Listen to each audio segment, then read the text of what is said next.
go to nmfafsa.org. That's nmfafsa.org.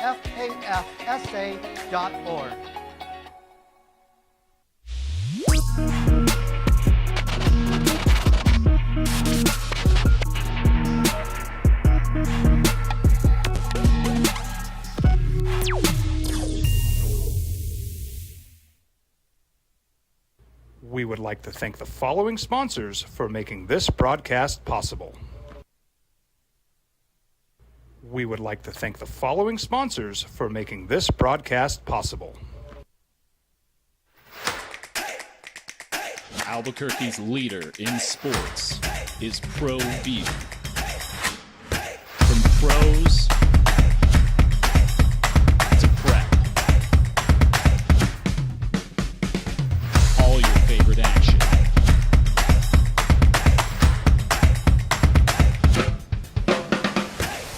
All your favorite talk shows.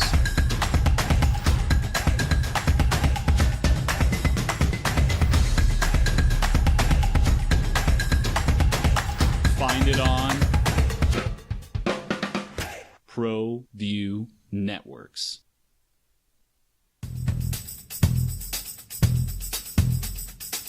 International Protective Services is a proud supporter of ProView Sports and New Mexico Youth Athletics. IPS provides residential and commercial security services in the Albuquerque metro area. For more info, please call 505-897-2420 or visit internationalprotectiveservice.com. You followed him from the first day he signed with the team. You remember the day he poured in 63 points? The night he played a sold-out concert to 30,000 people. The day he gave his infamous speech. That's why you believe in heroes. That's why you remember and collect their memorabilia. All in autographs, where you can meet some of the greats, collect some of the greats, and share your own legacy. Visit All In Autographs, where you can celebrate the great and have your own piece of history. Opening Drive on 95.9 FM and AM 610, the sports animal. Here's Jeff Zimbietta and JJ. Mike's hot. It's the hope of what could be. The future of your franchise. Do you need a quarterback? Well, for the Tennessee Titans, you're going to take Cam Ward at number 1 overall. After that, it's a giant question mark. What do you believe? Smokescreen season is almost over, as round 1 of the NFL draft is tonight. Over under 2.5 quarterbacks in the first round. That is the biggest debate right now. Shedeur Sanders versus Jackson Dart. Do they sneak into the round? This draft, while it might not be quarterback heavy, you are going to find difference makers. Now, a lot of people have said this is a starter draft, not a star draft. Someone is going to pop. Someone's going to help your team win a lot of games this season. If you're a football fan, there's a reason there's so much buzz, there's so much hoopla around the draft. This absolutely matters. Now, sometimes you won't know. Maybe 2-3 years with some players, but you will know for sure if you got that quarterback early. You will know for sure if you're a team that needs depth and thinks one of these edge rushers could take you over the top. Let's look at last year. Los Angeles Rams bouncing back. Jared Verse, defensive rookie of the year. The quarterback class was phenomenal. A bit of a different draft, but there will be players that make a difference, that help change your franchise. And yes, some of these guys are not going to pan out. But the buzz around the NFL draft is here. Who do you want your team to take tonight? Where's your team drafting? Because right now, everyone's got a first-round pick. No teams have multiple first-round picks. It could be a lot of movement at the end of the first round if teams get hungry and think maybe one of these quarterbacks won't fall to them. All the talk is, well, we could see more quarterbacks selected in the first 8 picks of the second round than the entire first round. Then it all gets going tonight. What it do, and welcome into the opening drive here on 95.9 FM, AM 610, The Sports Animal. JJ Buck. Carlos making his... Is this your opening drive debut this morning?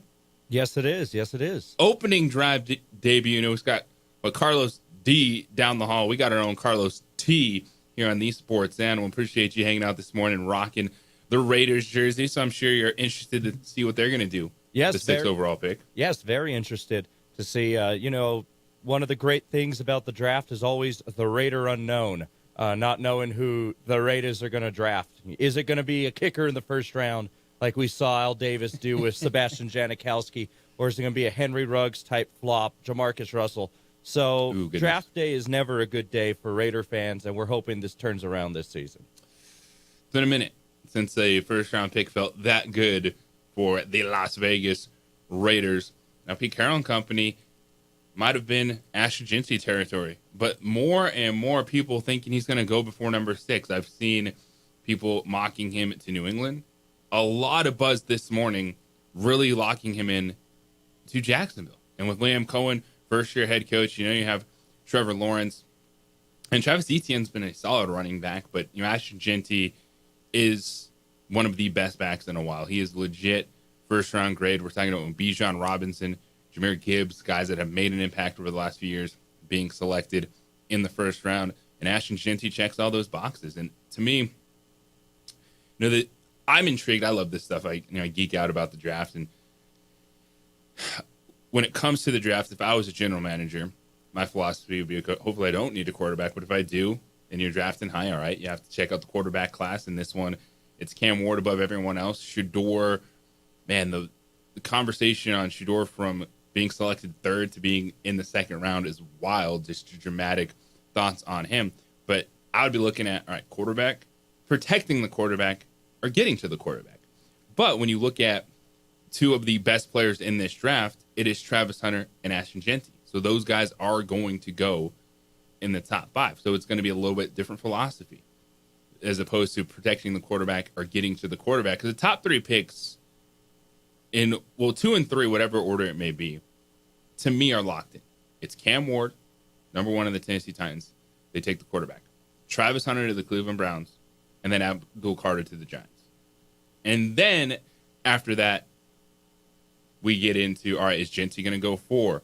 Are they going to go into those edge rushers? When you look at Mason Graham, the defensive tackle from Michigan, Jalen Walker, the edge rusher from Georgia, guys that are going to be right there trying to be top 5 picks. And then you have the offensive tackles, who are some of the highest rated tackles in this draft. Will Campbell from LSU, Kelvin Banks from Texas, Armand Membu from Missouri. So these are going to be the picks. It's not these sexy quarterbacks or even wide receivers that you just get so in love with, and that's the fantasy football philosophy, but this is where games are won or lost in the trenches. So you're going to have 2 skill position players, Travis Hunter and Ashton Jeanty, I think, go in the top 5. I do think that's going to happen. And then it's the big uglies, the pass rushers, the blockers for those guys. And when you see that happen, what happens with Shedeur Sanders? Where does he go? 9, New Orleans Saints. But there's been a whole lot of reporting that they're not locked in to taking a quarterback at 9. Well, then you go down to 21. Well, the Pittsburgh Steelers need a quarterback. Are they going to pull the trigger on Shedeur Sanders? I think that is a very interesting landing spot. I think it's something that could happen with all the reports surrounding Shedeur and who is or who's not interested at this point in time. And then maybe a Jackson Dart if a team wants to try to get that 5th-year option. Of course, first-round picks, you draft them. You can have them for 5 years on a rookie contract. But if you hit on that quarterback, he outplays that contract very quickly. But I think I might take the under. If we're talking like 2.5 quarterbacks in the first round, C2, we see that run on quarterbacks tomorrow night. And that's what's fascinating to me, is we know the draft quarterbacks usually get pushed up, kind of regardless of if you think they're a first-round pick or not. It's neat. But it's not exactly like the Kenny Pickett draft for the Steelers when he was the first quarterback selected, and then it was Malik Willis, I think, in the 3rd round, because Cam Ward has been viewed as a legit option, as a first-round graded quarterback. But the debate back and forth on Shedeur Sanders, we had a Steeler fan yesterday hit us up on the text line, which you can do all morning long. You can call us as well, 505-246-0610. And he's like, I'd be done if my team took Shedeur Sanders. And I think that's, there's so much surrounding Shedeur and the noise and Deion Sanders and the jersey retirement. Is he too cocky? What's the balance between being confident and then cocky, and you had that quote that came out, and you don't want to read too much into pre-draft quotes from coaches because you don't know like what their agenda is, but that quote that came out this week from an NFL assistant just slamming Shedeur, like awful interview, entitled kid, this or that. And so you wonder, with stuff like that coming out and a fan base saying, man, I don't want him around my team, is that more noise versus how talented he actually is? Comparing, where the Raiders were, now they're at the 6th pick, I think it hits hard and really close to kind of Shedeur Sanders, right? Because Raiders were projected number 1 most of the season. They had a really bad year. Shedeur Sanders is going to be their quarterback. The Raiders lose a few games. They're at 6. We're kind of okay with him not being our quarterback. But then you see the Raiders fall out of that spot, and he start falling out of favor in the top 10. I really think he does fall to the Pittsburgh Steelers. They're in a really rough spot right now, quarterback-wise.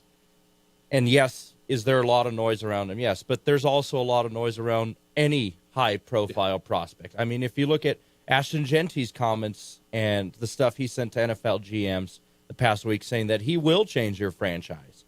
There's confidence and cocky, as you said, right? I think it gets muddied up given who his father is, obviously, Dion, and who, playing 2 sports, playing for the Atlanta Braves and, doing that two games in one day type thing. So, yeah, does he get a little bit of a knock for who his father is? Yes. But also at the same time, I shouldn't get a knock because of who my father is. You shouldn't get a knock about who your father is. If you're an NFL GM and you think this guy can turn your franchise around and you're willing to deal with the buzz and the noise, I say go for it. I mean, pull the trigger on this. Because for all you know, he falls the 2nd round.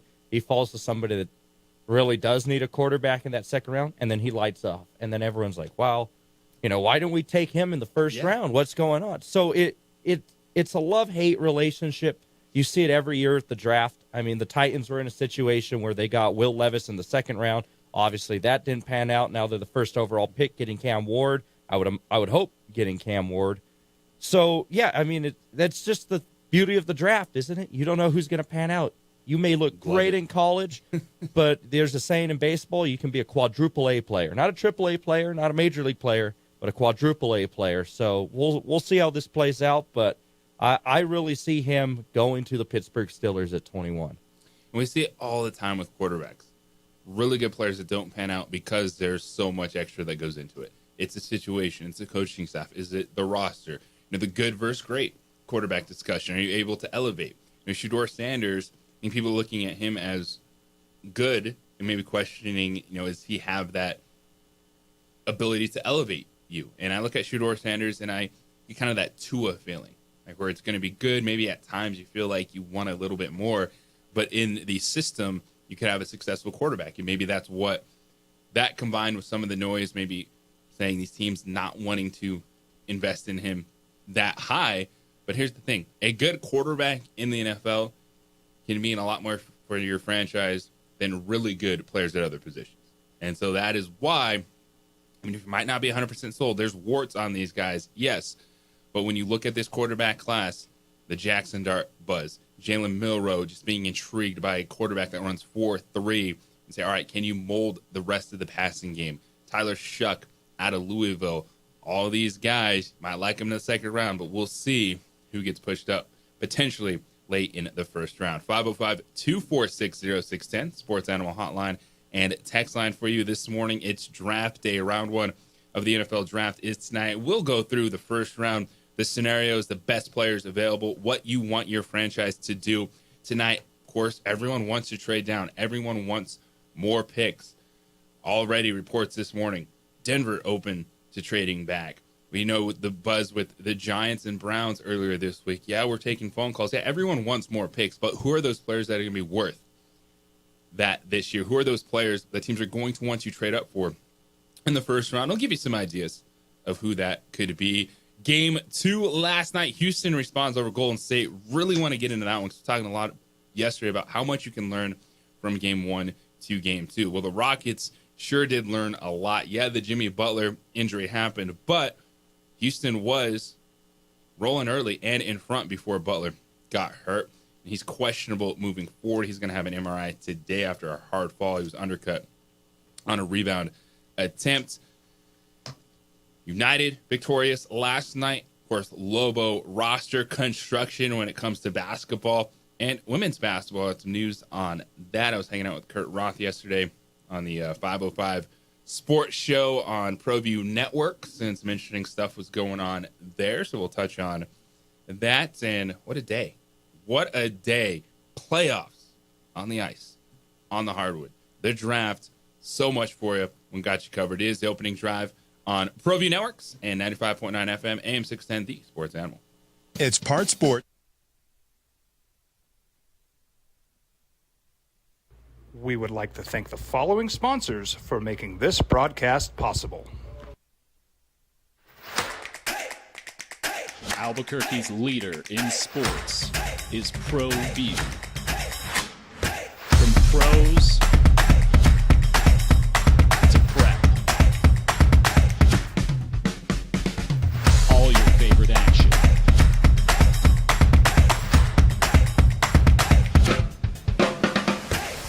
All your favorite talk shows.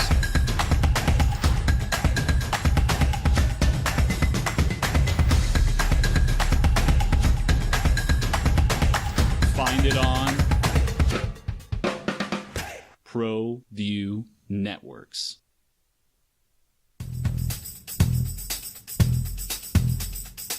International Protective Services is a proud supporter of ProView Sports and New Mexico Youth Athletics. IPS provides residential and commercial security services in the Albuquerque metro area.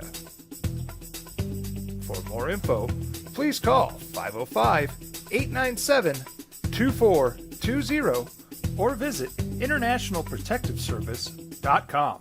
You followed him from the first day he signed with the team. You remember the day he poured in 63 points? The night he played a sold-out concert to 30,000 people. The day he gave his infamous speech. That's why you believe in heroes. That's why you remember and collect their memorabilia. All in Autographs, where you can meet some of the greats, collect some of the greats, and share your own legacy. Visit All In Autographs, where you can celebrate the great and have your own piece of history. I'm David C. Chavez, personal injury attorney.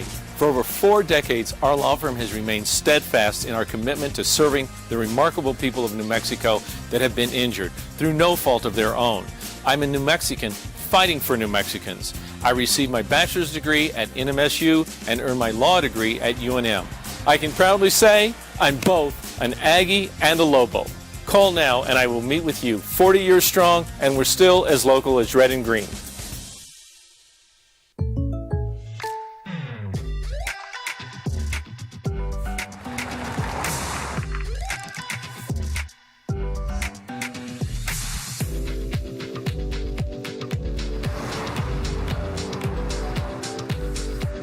For your surprisingly great rates, contact your local State Farm agent today. If you want the real deal, call State Farm agent Marty Size in Albuquerque today. Like a good neighbor, State Farm is there.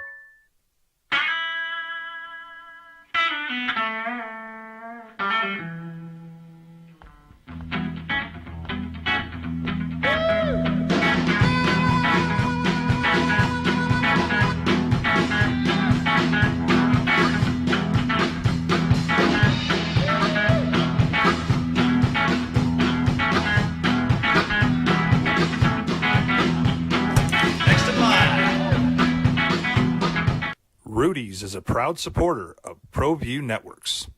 The Yeller Sub, located on 7200 Montgomery Boulevard, serves breakfast all day long along with classic hot and cold subs. Don't forget about our shakes, malts and floats made with your favorite Bluebell ice cream. 45 years and still going strong. Come on down to the Yeller Sub, official sandwich of ProView Networks. I might not be in the cage as much anymore. Just like riding a bicycle, I can pick up the fight from where I left off. I'm not some slick-haired outsider posing with borrowed gloves. I grew up here. New Mexico is in my blood. I'm a New Mexican fighting for other New Mexicans. I'm Adam Oki. I'll be your champion in the courtroom. We would like to thank the following sponsors for making this broadcast possible.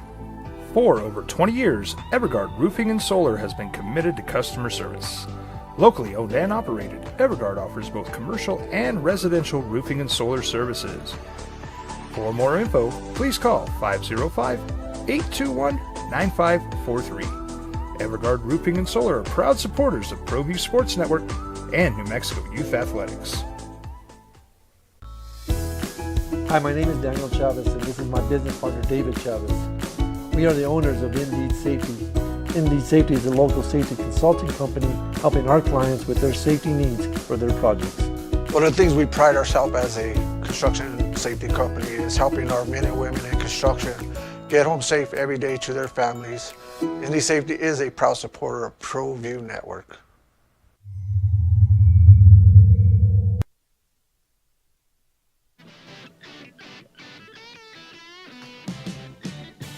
If your team doesn't get a quarterback in the first 2 rounds, what are the veteran options that are out there? Really, of course, Aaron Rodgers. Saying he's taking his time, he's got a lot of stuff going on. He'd play for $10 million next season. Sounds like that's an option for teams, taking maybe the wait and see approach on Aaron Rodgers, but Cleveland, I think even the Giants in the 2nd or 3rd round, the Steelers for sure are going to add a quarterback. Just what is the cost of that quarterback? And then what are the other veteran options? It's Aaron Rodgers and what on the market if you need to get by next season. It's opening drive here on 95.9 FM, AM 610, The Sports Animal. JJ Buck, Carlos rocking the Raiders jersey this morning, holding it down, making his opening drive debut. And what a day it is to be on the OD with the NFL draft tonight. Round 1 playoff action going on. Don't you worry, we got plenty of playoff takes this morning, especially my heart is broken. Dallas did it again to the Avalanche in overtime. Once the Stars killed off that 4-minute double minor, final 40 seconds of the 3rd period, and then into overtime, you knew it was game over for the Avalanche. You can't score on a double minor in overtime. Opportunity right there. Stars score, Tyler Seguin, 2-1 series advantage for Dallas. And that one in Denver's on edge, especially the Nuggets and the questions surrounding Michael Porter Jr., his injury going in to L.A. Clippers 5.5-point favorites in Game 3 tonight. We will get to all that. The name to monitor, probably not tonight, not for a few days, but to keep on the radar, it's still Kirk Cousins. Kirk Cousins, of course, is now QB2 in Atlanta after signing that $90 million guaranteed deal with the Falcons this past season, only to watch them select Michael Penix out of Washington last year with the 8th overall pick, and Penix to be the quarterback at the end of the season, to be the quarterback moving forward of the Falcons. So there's a lot of money that has to be moved. However, teams are still monitoring the Kirk Cousins situation. Diana Russini of The Athletic did talk about the Steelers, the Browns, and maybe even the Vikings. A little reunion with Kirk Cousins if they want a little insurance policy on J.J. McCarthy coming back from his knee surgery last year, not playing yet for the Vikings.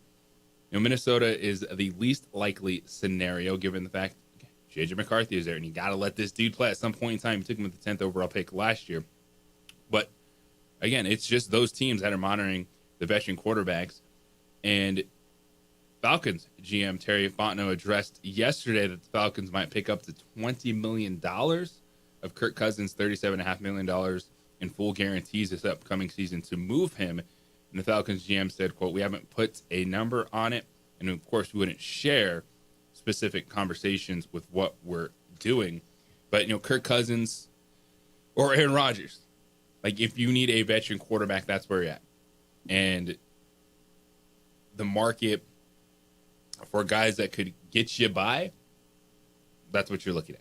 Now, the Giants, well, your get-by quarterback is Russell Wilson this year. It's Russell Wilson and Jameis Winston and probably a pick at the top of the 2nd round. The Browns, well, you're going to have Travis Hunter. So that's going to be awesome. Travis Hunter playing both ways. Well, their head coach Kevin Stefanski said yesterday that he didn't want to get into specifics, but Travis is somebody that is uniquely equipped to do both. So we're going to see Travis Hunter play it both ways. And again, you know, the Giants and Browns need quarterbacks, and they're not going to take quarterbacks in the top 3. The Giants have veteran quarterbacks in-house, so they're not in the conversation when it comes to, of course, Kirk Cousins and Aaron Rodgers. But I think we're going to see a day 2 quarterback be presented Saturday morning in both these franchises. But Kirk Cousins, is he someone you'd be comfortable with coming off an Achilles injury? I think if you're Cleveland, you're like, hold up. We did the Deshaun Watson trade, and he got hurt. You owe him a lot of money.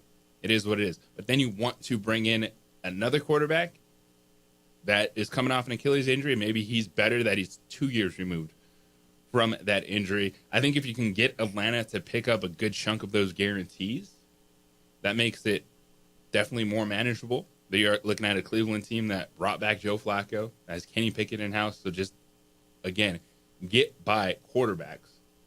And at this point in time, when you are going through all these scenarios, Aaron Rodgers does sound a lot better. Yeah, at this point in time. Yeah, honestly, because Achilles injury is one of the toughest ones to come back from in any contact sport, right?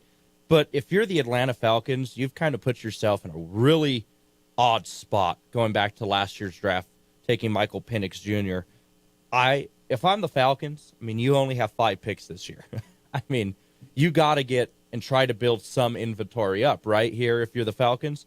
But you also have so much money guaranteed. And for a team like the Browns that has pretty much, for lack of better terms, thrown this money away to Deshaun Watson, yeah, you're a little skeptical to try and go after a guy like Kirk Cousins, especially with the amount of money that you'd have to pay him. So, yeah, that's a thing. If the Falcons want to offload him, they're going to have to guarantee that money to a team like the Cleveland Browns, like maybe the Pittsburgh Steelers are in play for Kirk Cousins, right? Kirk Chains, as he was called down there in Atlanta. So, it's a big contract. You've put yourself in this spot with Michael Penix Jr. picking him last year, and that's a lot of money to give a guy like Kirk Cousins, especially for his age of quarterback. That's when they picked him last year, the Raiders right behind him, and I was really hoping we would have got Michael Penix Jr., But, yeah, you only have 5 picks this entire draft. You don't have a third-round pick this year if you're the Atlanta Falcons, too. So if you can get some picks and say, yes, we'll front the bill on Kirk Cousins as long as you give us XYZ. Could you buy yourself a 4th-round pick out of a deal like that if you cover enough money on Kirk Cousins' contract? But that's what I'm saying. We're having this discussion, and I'm throwing that out there, too, to why there's going to be a rush to quarterbacks at the top of the 2nd round. Those young quarterbacks might have some warts, but do you think you can develop those young quarterbacks better or deal with the warts of these veteran quarterbacks coming off Achilles injuries? The money from Kirk Cousins changes. If Kirk Cousins was in a situation where he didn't have that much guarantees coming his way, he would be, I think, ahead of Aaron Rodgers in this market of teams going, okay, we want to try to be competitive next year. Don't have a great option. Boom, Kirk Cousins. But as you just laid out, the massive guarantees that he got in that Falcons deal, how much are the Falcons cover? How much are they willing to cover? Puts him back. And, man, this is going to be one that if you don't take your quarterback, at least someone to develop early on, we're going to be talking about teams having to convince themselves that Kirk Cousins and Aaron Rodgers can make them competitive next season. But I know some of you are saying, hey, then just tank for Arch Manning then. Well, what's one more year? Yeah. And that's another thing is it better to have quarterback by committee? You look at the New York Giants, right? You brought up with Russell Wilson, Jameis Winston, Tommy DeVito. Quarterback by committee at this point just to get by for a guy like Arch Manning next year. And or a quarterback, not a head coach and GM probably on the hot seat. Yeah. And that's your answer. Your answer at the quarterback position. Russell Wilson, when they picked him up, I went, that's not a good move. This is the same team that let Saquon Barkley walk last season. Yeah, Barkley's an entirely different conversation because they're a franchise that Saquon Barkley was not taking them to the next level. Yeah, can Saquon Barkley perform? Absolutely. But keeping Saquon Barkley around was not going to make the Giants better. But when you see him go to a rival, just be the back that you expected him to be all those years in the Giants, that stings and that hurts. And man, that's one team, because you're sitting there going, you need a quarterback, but then you have a coaching staff that feels like they're on the back end, Brian Dable, a general manager that is having to eat that Saquon Barkley decision, is looking back and going, man, we didn't hit it with Daniel Jones, but we have the 3rd overall pick and probably are not taking a quarterback. That's where we're at with these teams moving forward. Is it the bridge quarterback? Is it the veteran quarterback? Are you just going with one of these guys and hope you catch lightning in the bottle, drafting a young quarterback? I think it's going to be early in the second round. We do see that group. We're talking probably Jackson Dart, Jalen Milroe, Tyler Shuck, Kyle McCord could be in that conversation of guys that go early on Friday. 505-246-0610, Sports Animal Hotline and text line for you this morning. We come back on the other side of all the draft philosophies. Do you draft for need, or do you just get the best player available? What are some of the general managers saying when it comes to what they like to do? The NFL Draft Round 1 tonight. It is the opening drive here on 95.9 FM, AM 610, the Sports Animal. This report is brought to you by Valentine's Pool and Spa, your one-stop shop for all your pool needs. Get ready to... We would like to thank the following sponsors for making this broadcast possible. ProView Networks would like to thank the following sponsors for making this broadcast possible. Hans Whitler Automotive, German car maintenance and repair in Albuquerque, New Mexico. Call 505-294-7684 or visit HansWhitlerAuto.com. International Protective Services is a proud supporter of ProView Sports and New Mexico Youth Athletics. IPS provides residential and commercial security services in the Albuquerque metro area.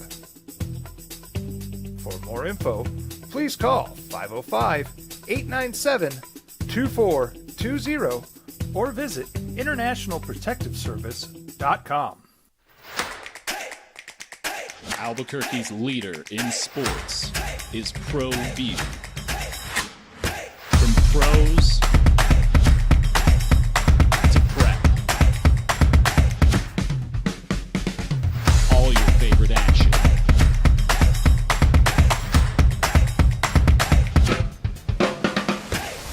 All your favorite talk shows.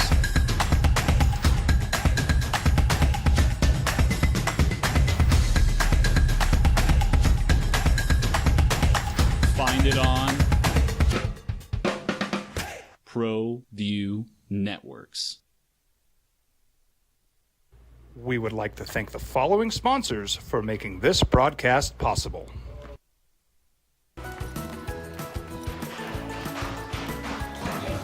Got shots?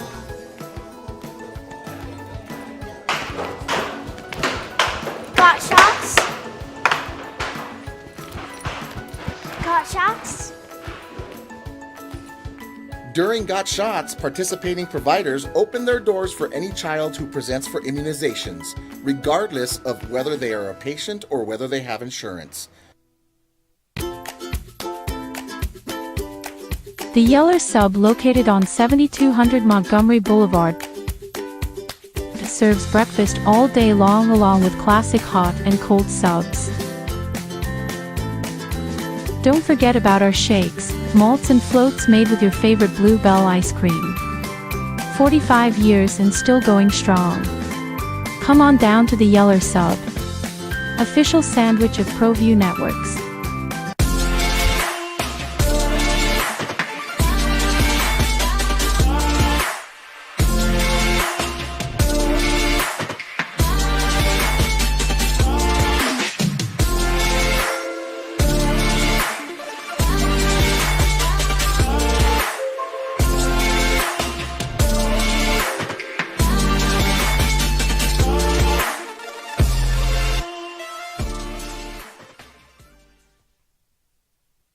We would like to thank the following sponsors for making this broadcast possible.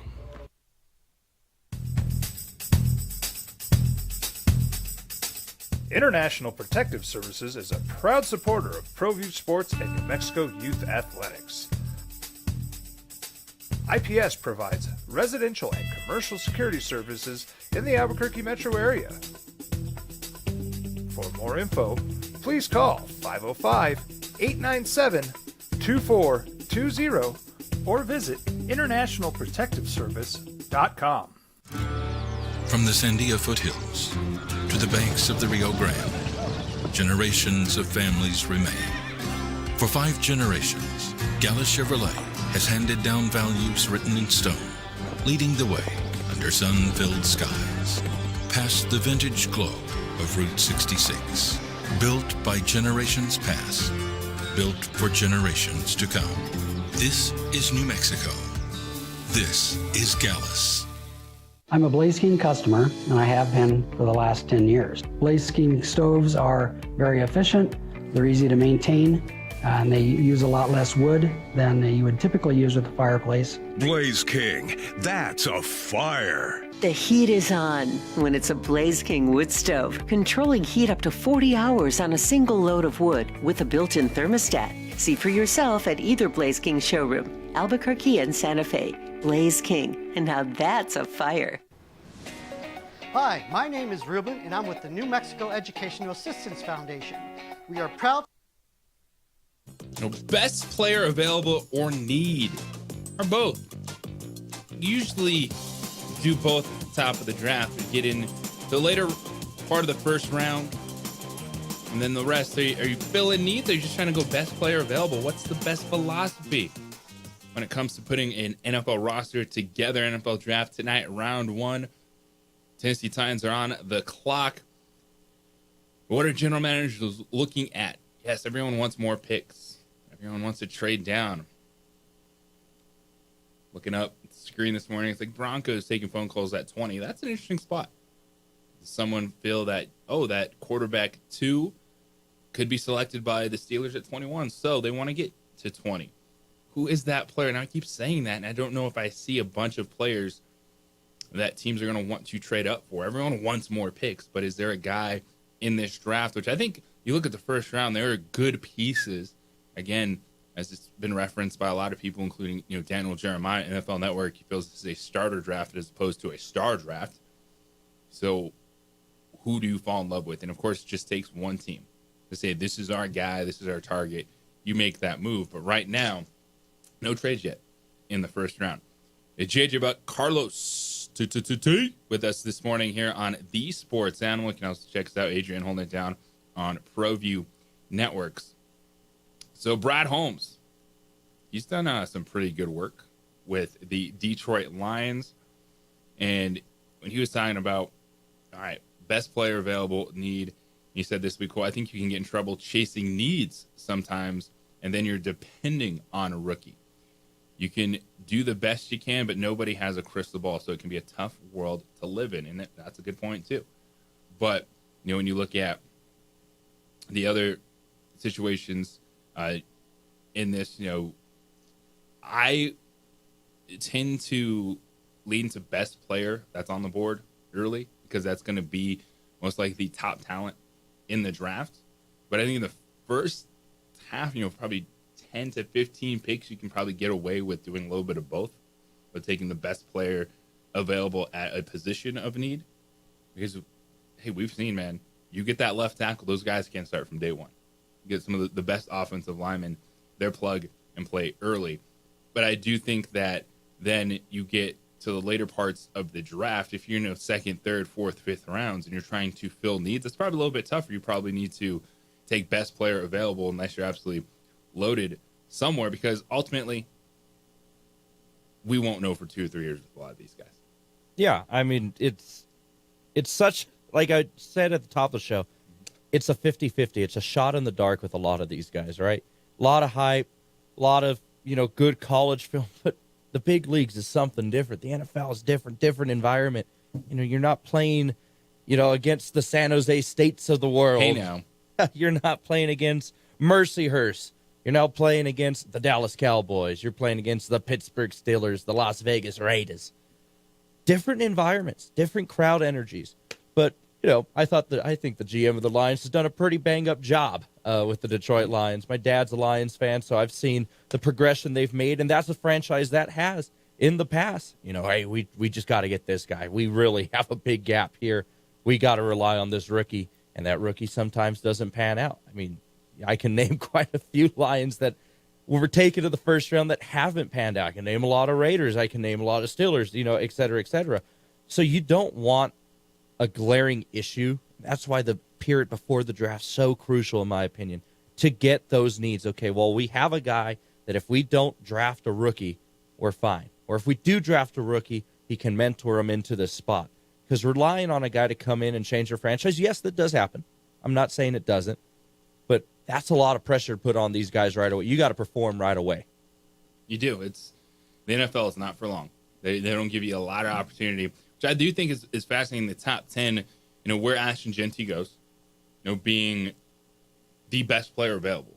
Like, he's going to be that guy. You look at multiple NFL draft graders and gurus. Like, Jeanty's graded as a top 3 or 4 player, not just the best running back in the draft, which I do think it's going to be fun to watch where he goes. Because I think Jeanty can go anywhere from 4 to 10. I don't think he gets past the Bears. If somehow he slips down to 10, I think Chicago puts that pick in and runs, because what did Ben Johnson do with that offense he built around Jared Goff? It's Jahmyr Gibbs. It was David Montgomery. It was that running back duo. They went heavy in the offensive line in free agency, did Chicago. So there's no way Ashton Jeanty gets past 10. And so you wonder, is he a player? Is he a guy that teams want to try to trade up for? Well, how high can you get? How far back can you go?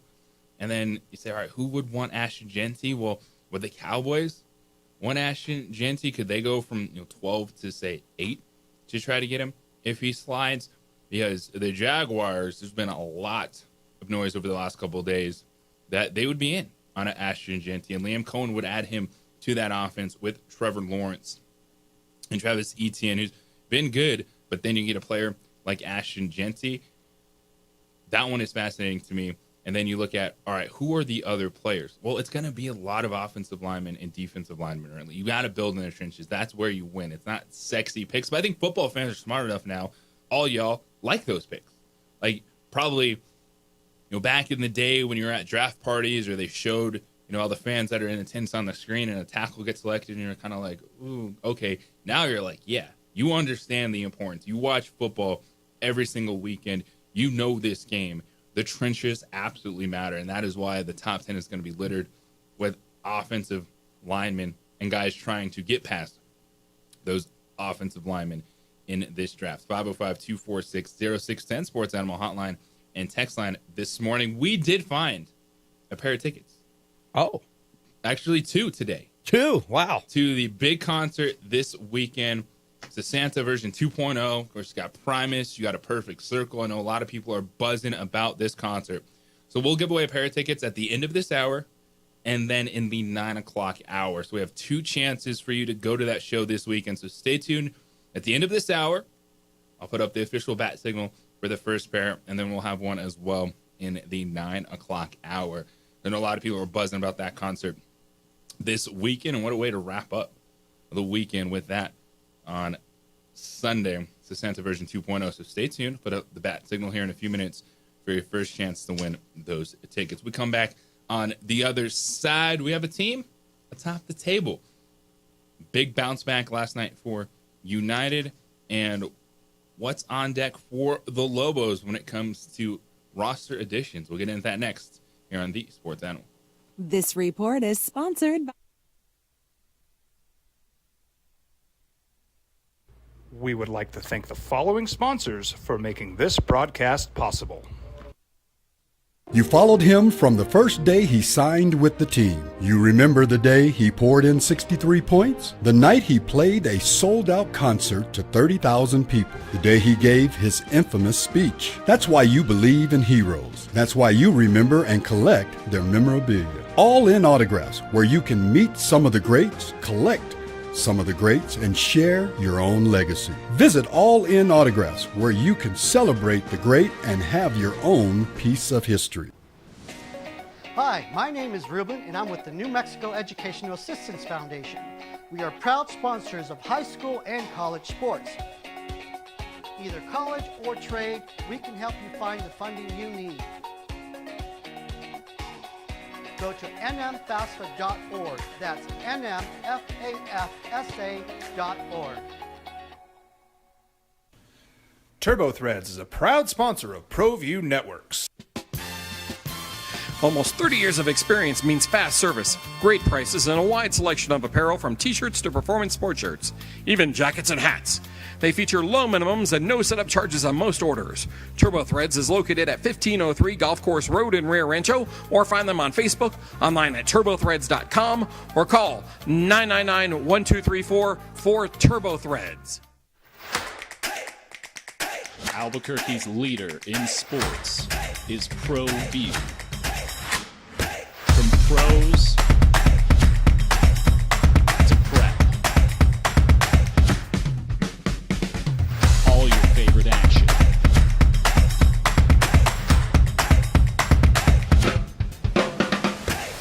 All your favorite talk shows.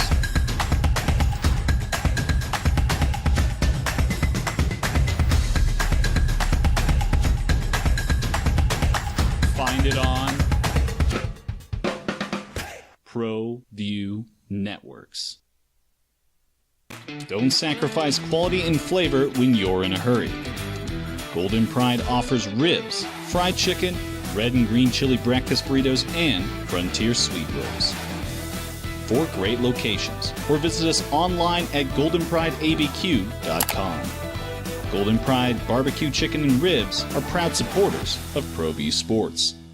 You followed him from the first day he signed with the team. You remember the day he poured in 63 points? The night he played a sold-out concert to 30,000 people. The day he gave his infamous speech. That's why you believe in heroes. That's why you remember and collect their memorabilia. All in autographs, where you can meet some of the greats, collect some of the greats, and share your own legacy. Visit All In Autographs, where you can celebrate the great and have your own piece of history. We would like to thank the following sponsors for making this broadcast possible.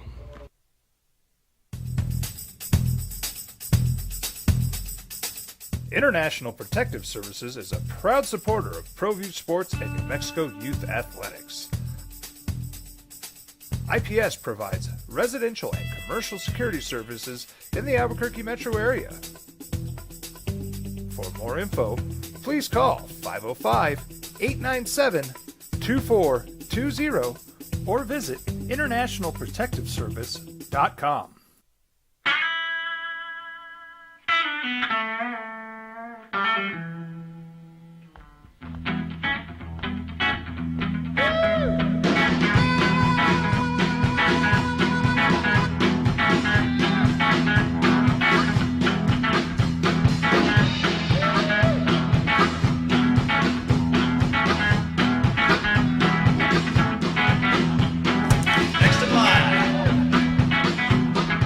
Rudy's is a proud supporter of ProView Networks.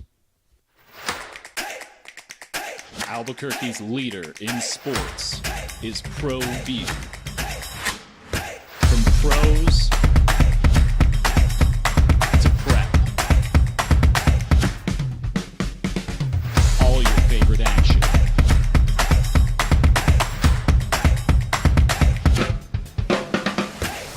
All your favorite talk shows. With it closed in basketball, no one's leaving, but still plenty of positions to be filled. 2,499 was the final total of men's players that entered the transfer portal this year. It's the way the game has to be played right now. And that game for the Lobos is Eric Olin putting an entire new roster together. JT Rock, the latest addition this week, the 7'1" center from Iowa State, has 3 years of eligibility remaining. Took a redshirt year. He entered as, reclassified his junior season of high school as a top 100 recruit. Went in, took a redshirt year.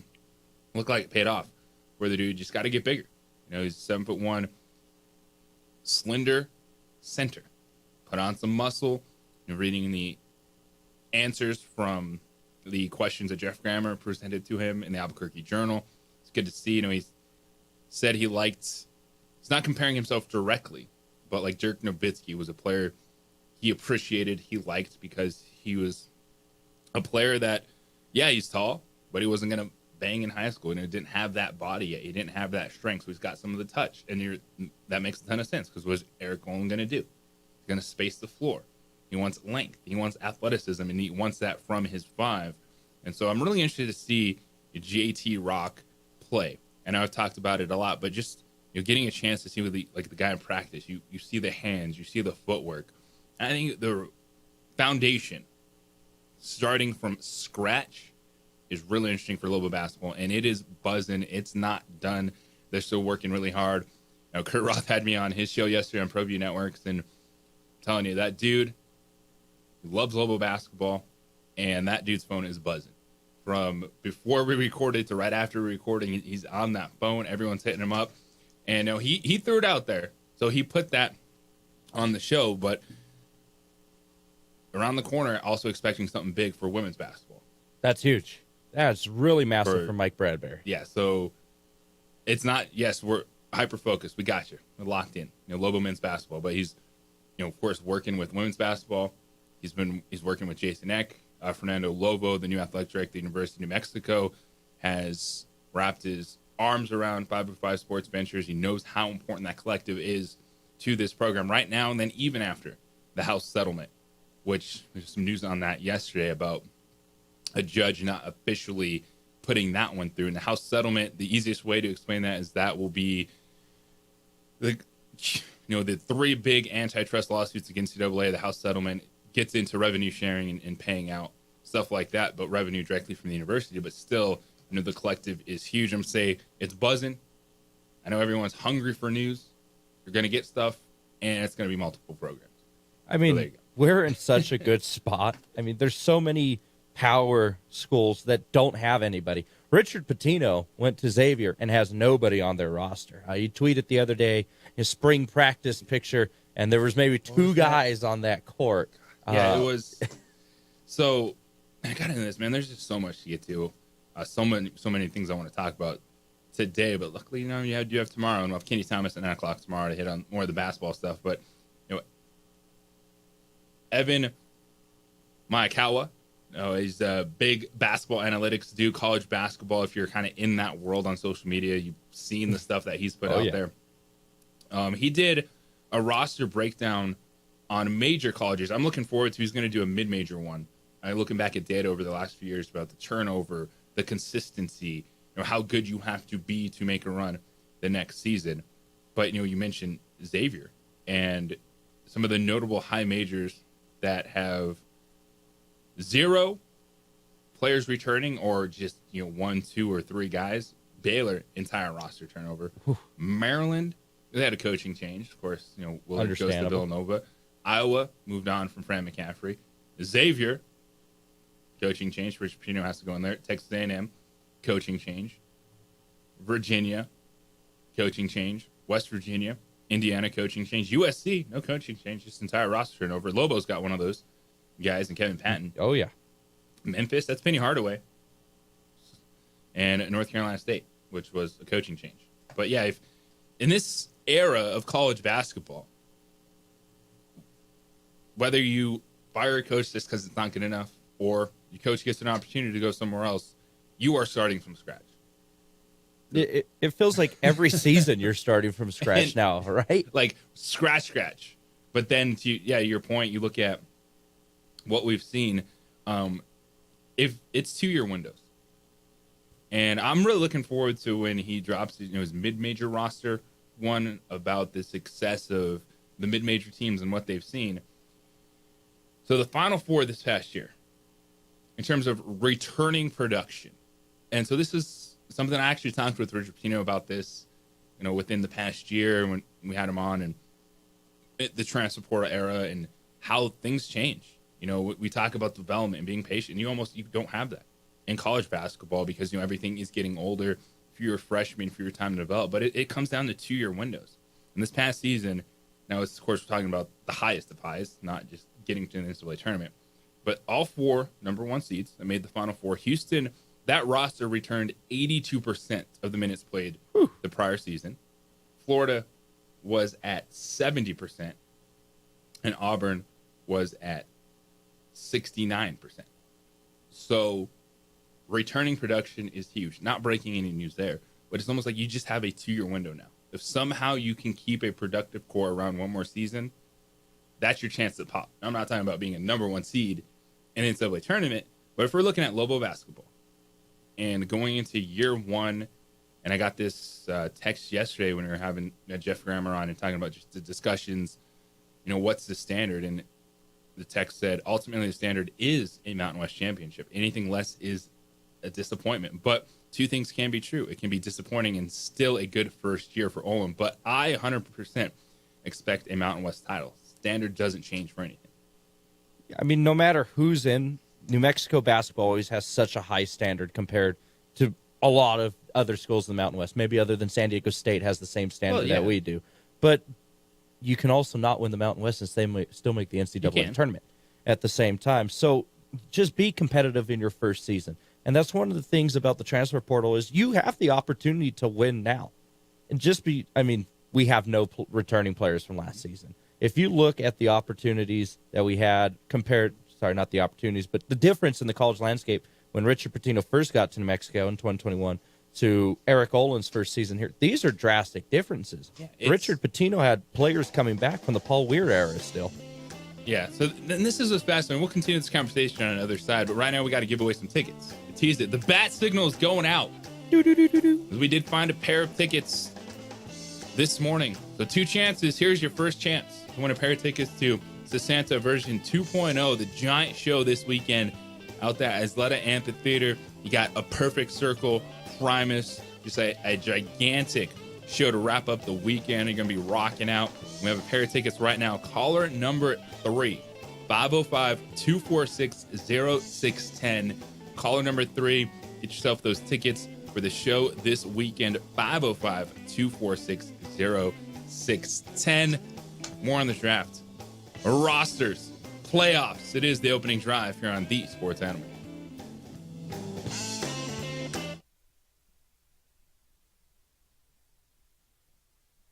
We would like to thank the following sponsors for making this broadcast possible.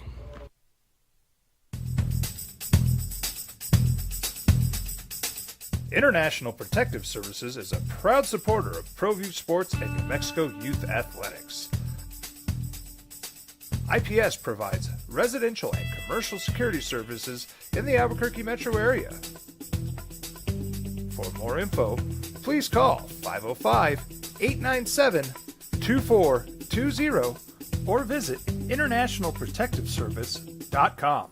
We would like to thank the following sponsors for making this broadcast possible. For over 20 years, Evergard Roofing and Solar has been committed to customer service. Locally owned and operated, Evergard offers both commercial and residential roofing and solar services. For more info, please call 505-821-9543. Evergard Roofing and Solar are proud supporters of ProView Sports Network and New Mexico Youth Athletics. I might not be in the cage as much anymore. Just like riding a bicycle, I can pick up the fight from where I left off. I'm not some slick-haired outsider posing with borrowed gloves. I grew up here. New Mexico is in my blood. I'm a New Mexican fighting for other New Mexicans. I'm Adam Oki. I'll be your champion in the courtroom. We would like to thank the following sponsors for making this broadcast possible. Hi, my name is Daniel Chavez, and this is my business partner, David Chavez. We are the owners of Indeed Safety. Indeed Safety is a local safety consulting company helping our clients with their safety needs for their projects. One of the things we pride ourselves as a construction safety company is helping our men and women in construction get home safe every day to their families. Indeed Safety is a proud supporter of ProView Network.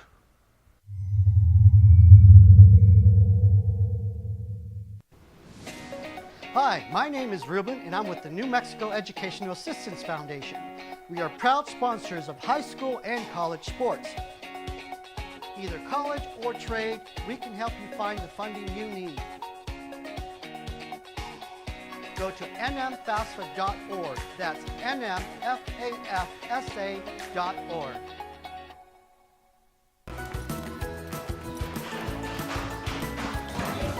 Got shots?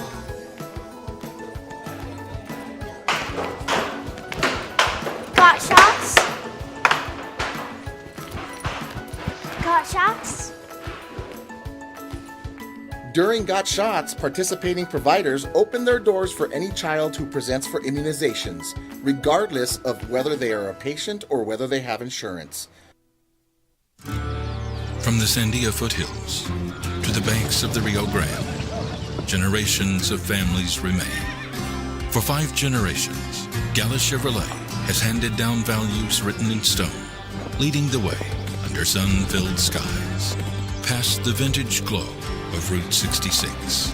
Built by generations past, built for generations to come. This is New Mexico. This is Gallus. You followed him from the first day he signed with the team. You remember the day he poured in 63 points? The night he played a sold-out concert to 30,000 people. The day he gave his infamous speech. That's why you believe in heroes. That's why you remember and collect their memorabilia. All in autographs, where you can meet some of the greats, collect some of the greats, and share your own legacy. Visit All In Autographs, where you can celebrate the great and have your own piece of history. TurboThreads is a proud sponsor of ProView Networks. Almost 30 years of experience means fast service, great prices, and a wide selection of apparel from t-shirts to performance sport shirts, even jackets and hats. They feature low minimums and no setup charges on most orders. TurboThreads is located at 1503 Golf Course Road in Rio Rancho, or find them on Facebook, online at turbothreads.com, or call 999-1234 for TurboThreads.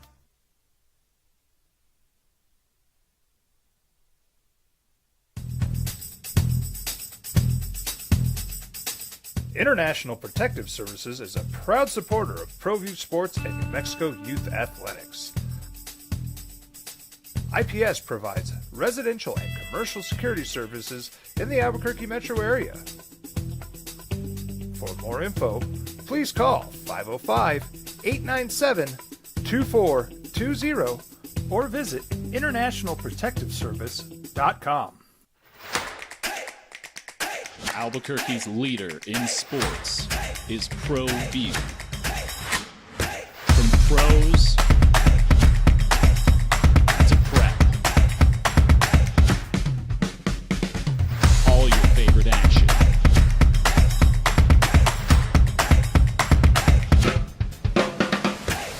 All your favorite talk shows.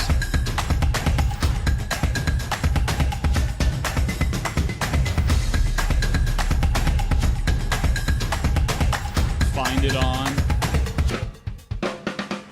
ProView Networks. ProView Networks would like to thank the following sponsors for making this broadcast possible. Hans Whitler Automotive, German car maintenance and repair in Albuquerque, New Mexico. Call 505-294-7684 or visit hanswhitlerauto.com. FM and AM 610, the sports animal. Here's Jeff Symbieta and JJ Buck. Well, it's hope. Hope of the new future. Hope that your favorite football team will continue to win games or find a way to win games. Round 1 of the NFL draft is tonight. The Tennessee Titans are on the clock, and all signs point to them selecting Cam Ward, the quarterback from Miami. Hopefully be their franchise quarterback. Then you have Cleveland, the New York Giants, New England Patriots, Jacksonville Jaguars, the top 5 picks in the draft. The Raiders, the Jets, Panthers, Saints, and Bears round out the top 10. Interesting pick at 11 because it's the San Francisco 49ers. Brock Purdy, the contract situation ongoing. John Lynch, the general manager, said that they've had positive discussions with Brock Purdy, trying to find the number that works for him and that franchise moving forward. They moved off some veteran players this offseason, so they have some holes to fill. It's not necessarily a bonus pick. It's like a cherry on top pick where you look at a team that, oh, it's just kind of weird that they had a bad season selecting high. But, you know, that could be one because you look at that division and, yeah, it's the Rams running it back with Matthew Stafford. Seattle signed Sam Darnold. What are they going to look like this season? Kyler Murray and the Cardinals, are they ever going to finally piece it together. So 11 is huge there for the 49ers. Okay, well, who's at 12? We know Dallas Cowboys. What do you want to do? Jerry Jones has talked a big game this week, saying he might be working on a couple big trades. And yes, everyone wants more picks. Everyone wants to trade back, but who can get that done? Who are you going to want to jump up for? And you look at the quarterbacks. It's Cam Ward. Then it's ... Where does Shedeur Sanders go? Jackson Dart, the quarterback from Ole Miss, does he sneak in to the first round?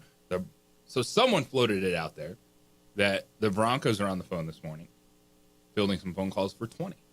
And where do the Pittsburgh Steelers pick? 21.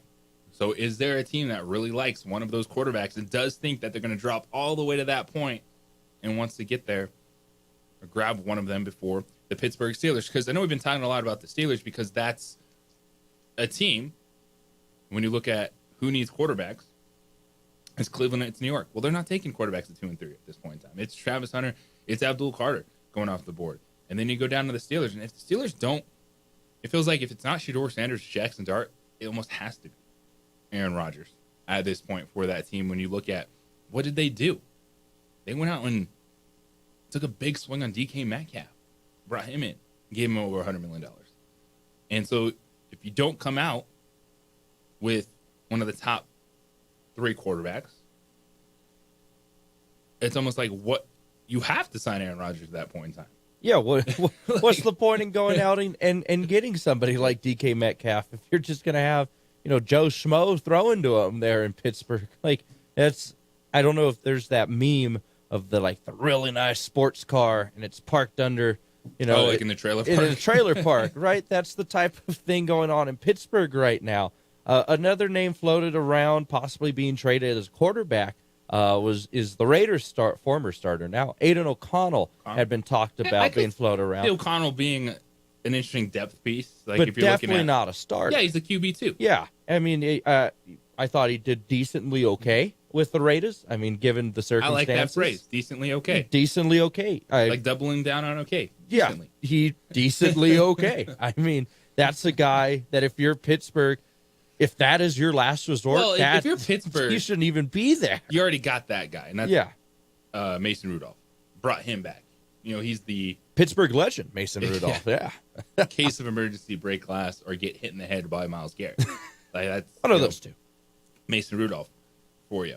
But the end of the first round, start of the second round is going to be where I think it's hyper-focused on these quarterbacks, some of the developmental prospects that people just don't feel have a high ceiling. And who knows what's going on with Pittsburgh? The social media, y'all. The feelings that people get into with the social media. J.J. Buck, Carlos with you on the opening drive. Adrian holding it down on ProView Networks. And speaking of the Steelers, scrolling down, all right, what's the updated news this morning? Let's look at Pro Football Talk. Scroll down, headline, George Pickens unfollows Steelers official account on Instagram. What? That's what we're focusing on draft day.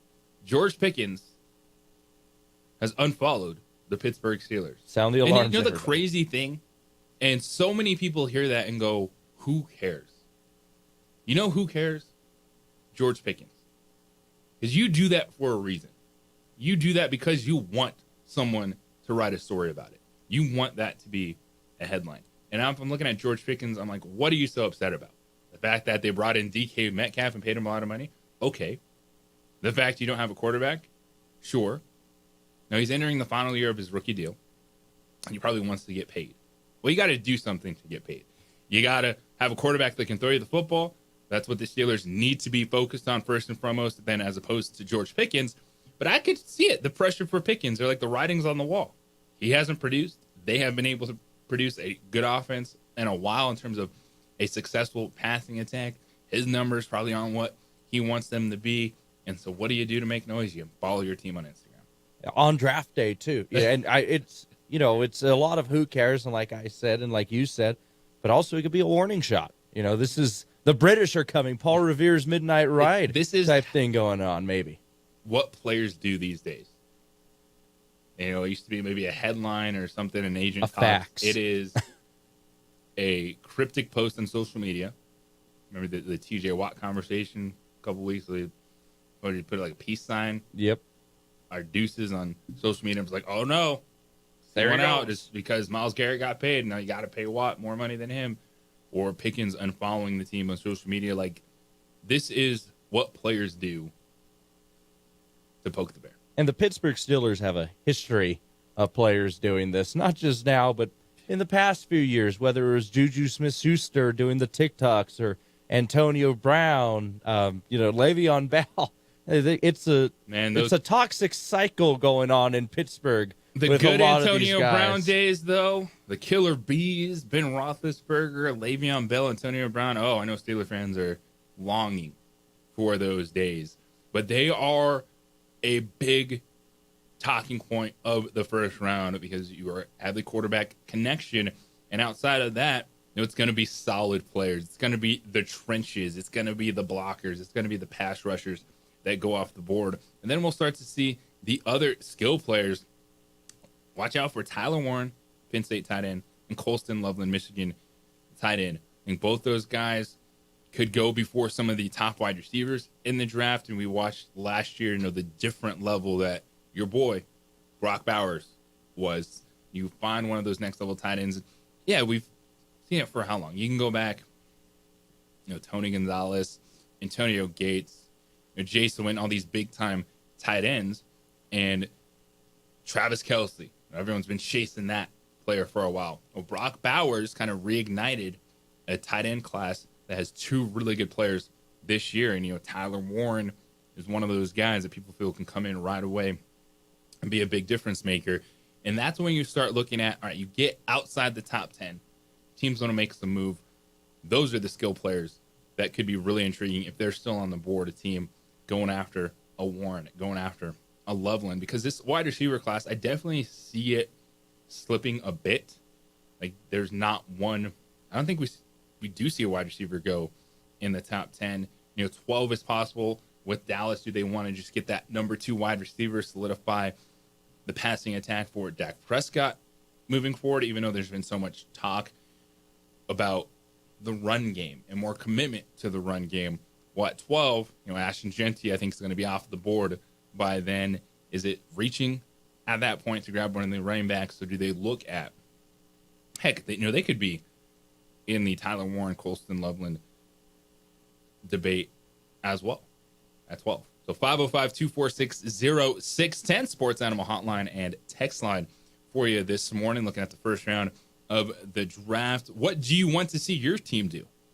Whether you're a Colts fan, Bengals fan, Buccaneers, Dolphins, you name it. We'll talk about the first round, the players that are available, the quarterbacks, the running backs, who I think are going to be fascinating to watch because a lot of people love this running back class. There's been a lot of talk about the depth, but is it first round talent into the first round? Or will we see, I think we will see, it's mainly really the pass rushers, the blockers, and then some secondary pieces go in the first round. We come back on the other side. I want to talk about the Houston Rockets, their response, and then is it uh-oh territory for the Warriors in a series which we saw a team grow up and grow up fast. It's the opening drive here on 95.9 FM, AM 610, the Sports Animal. This report is sponsored by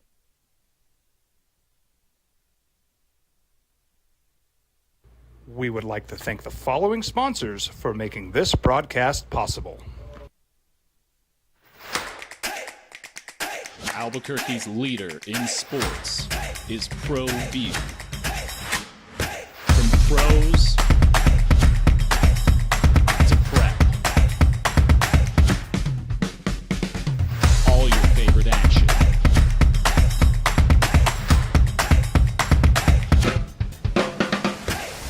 All your favorite talk shows.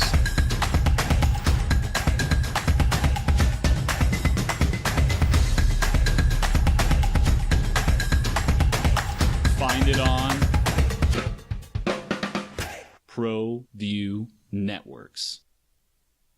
ProView Networks would like to thank the following sponsors for making this broadcast possible. Hans Whitler Automotive, German car maintenance and repair in Albuquerque, New Mexico.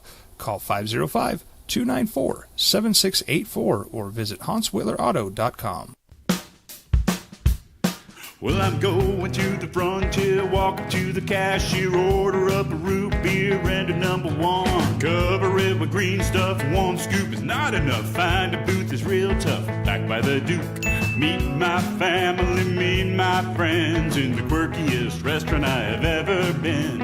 All of Albuquerque's favorite spot. It's the Frontier Restaurant. The Frontier Restaurant is a proud supporter of ProView Networks. Don't sacrifice quality and flavor when you're in a hurry. Golden Pride offers ribs, fried chicken, red and green chili breakfast burritos, and Frontier sweet rolls. 4 great locations, or visit us online at goldenprideabq.com. Golden Pride Barbecue Chicken and Ribs are proud supporters of ProView Sports. I'm David C. Chavez, personal injury attorney. For over 4 decades, our law firm has remained steadfast in our commitment to serving the remarkable people of New Mexico that have been injured through no fault of their own. I'm a New Mexican fighting for New Mexicans. I received my bachelor's degree at NMSU and earned my law degree at UNM. I can proudly say I'm both an Aggie and a Lobo. Call now and I will meet with you. 40 years strong, and we're still as local as red and green.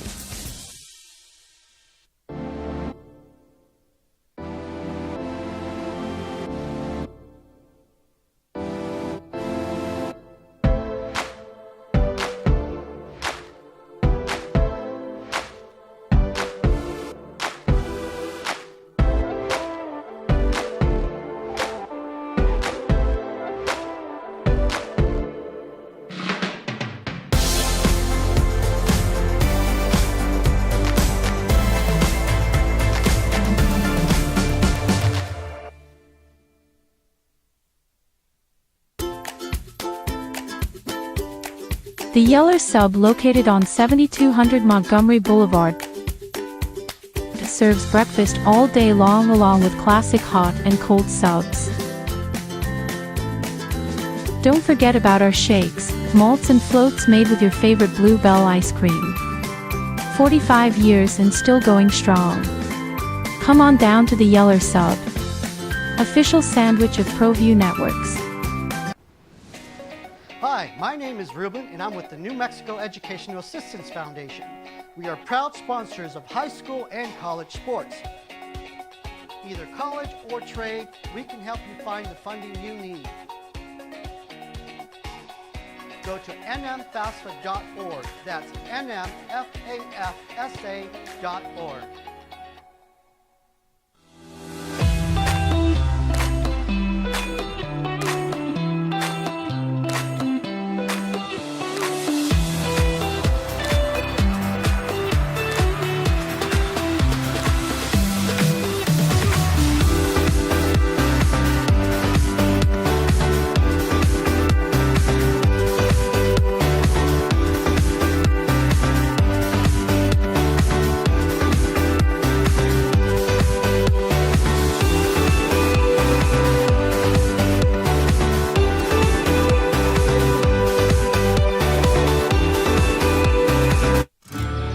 From the Sandia foothills to the banks of the Rio Grande, generations of families remain.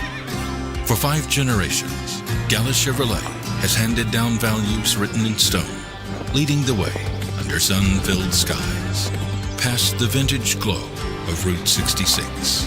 Built by generations past, built for generations to come. This is New Mexico. This is Gallus.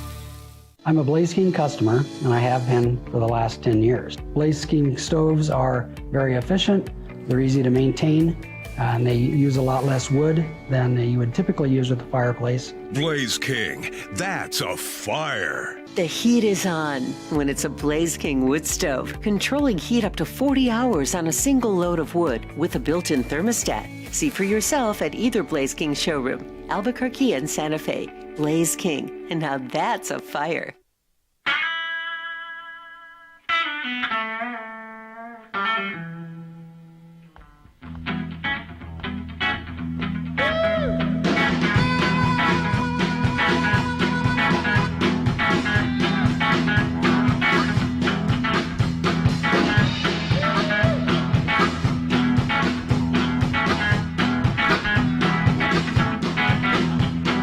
Next in line Industries is a proud supporter of ProView Networks. Hi, my name is Ruben, and I'm with the New Mexico Educational Assistance Foundation. But they responded. And last night, before Jimmy Butler got hurt, the Rockets were out to a really good start in that game. They led 28-18 after the first quarter. The Warriors never led in the game. And then you had a young guy go off. Jalen Green made 8 3-pointers. He scored 38 points. He set a Houston playoff record. Youngest player with 35 points. Youngest player with 5+ threes. He tied for most threes made in a game. And Green, he was a number 2 pick back in 2021. Still a young player, but took a step forward. He saw the Rockets. They weren't scared in that game. And now Butler, he is going to have an MRI today. They said it was a pelvis injury, but you saw, he got undercut on a rebound. Wasn't anything malicious, just I forget who it was that was falling down, ended up undercutting him as Butler was going up for a board, and he just slams to the ground on his backside. So that's going to be uncomfortable. That's going to be a bruise. And is that something that could open the door just enough for Houston to take advantage, for Houston to take a step forward in this series as it goes back to Oakland, tied at 109-94, the win for the Rockets. But you saw what was so intriguing last night, even before the Jimmy Butler injury. It was the athleticism, the explosiveness of the Rockets. In fact, they do have the better player inside. Draymond Green, defense facilitator, but they cannot slow down Alperen Sengun. He had 17 points, 16 boards last night. So that's a consistent.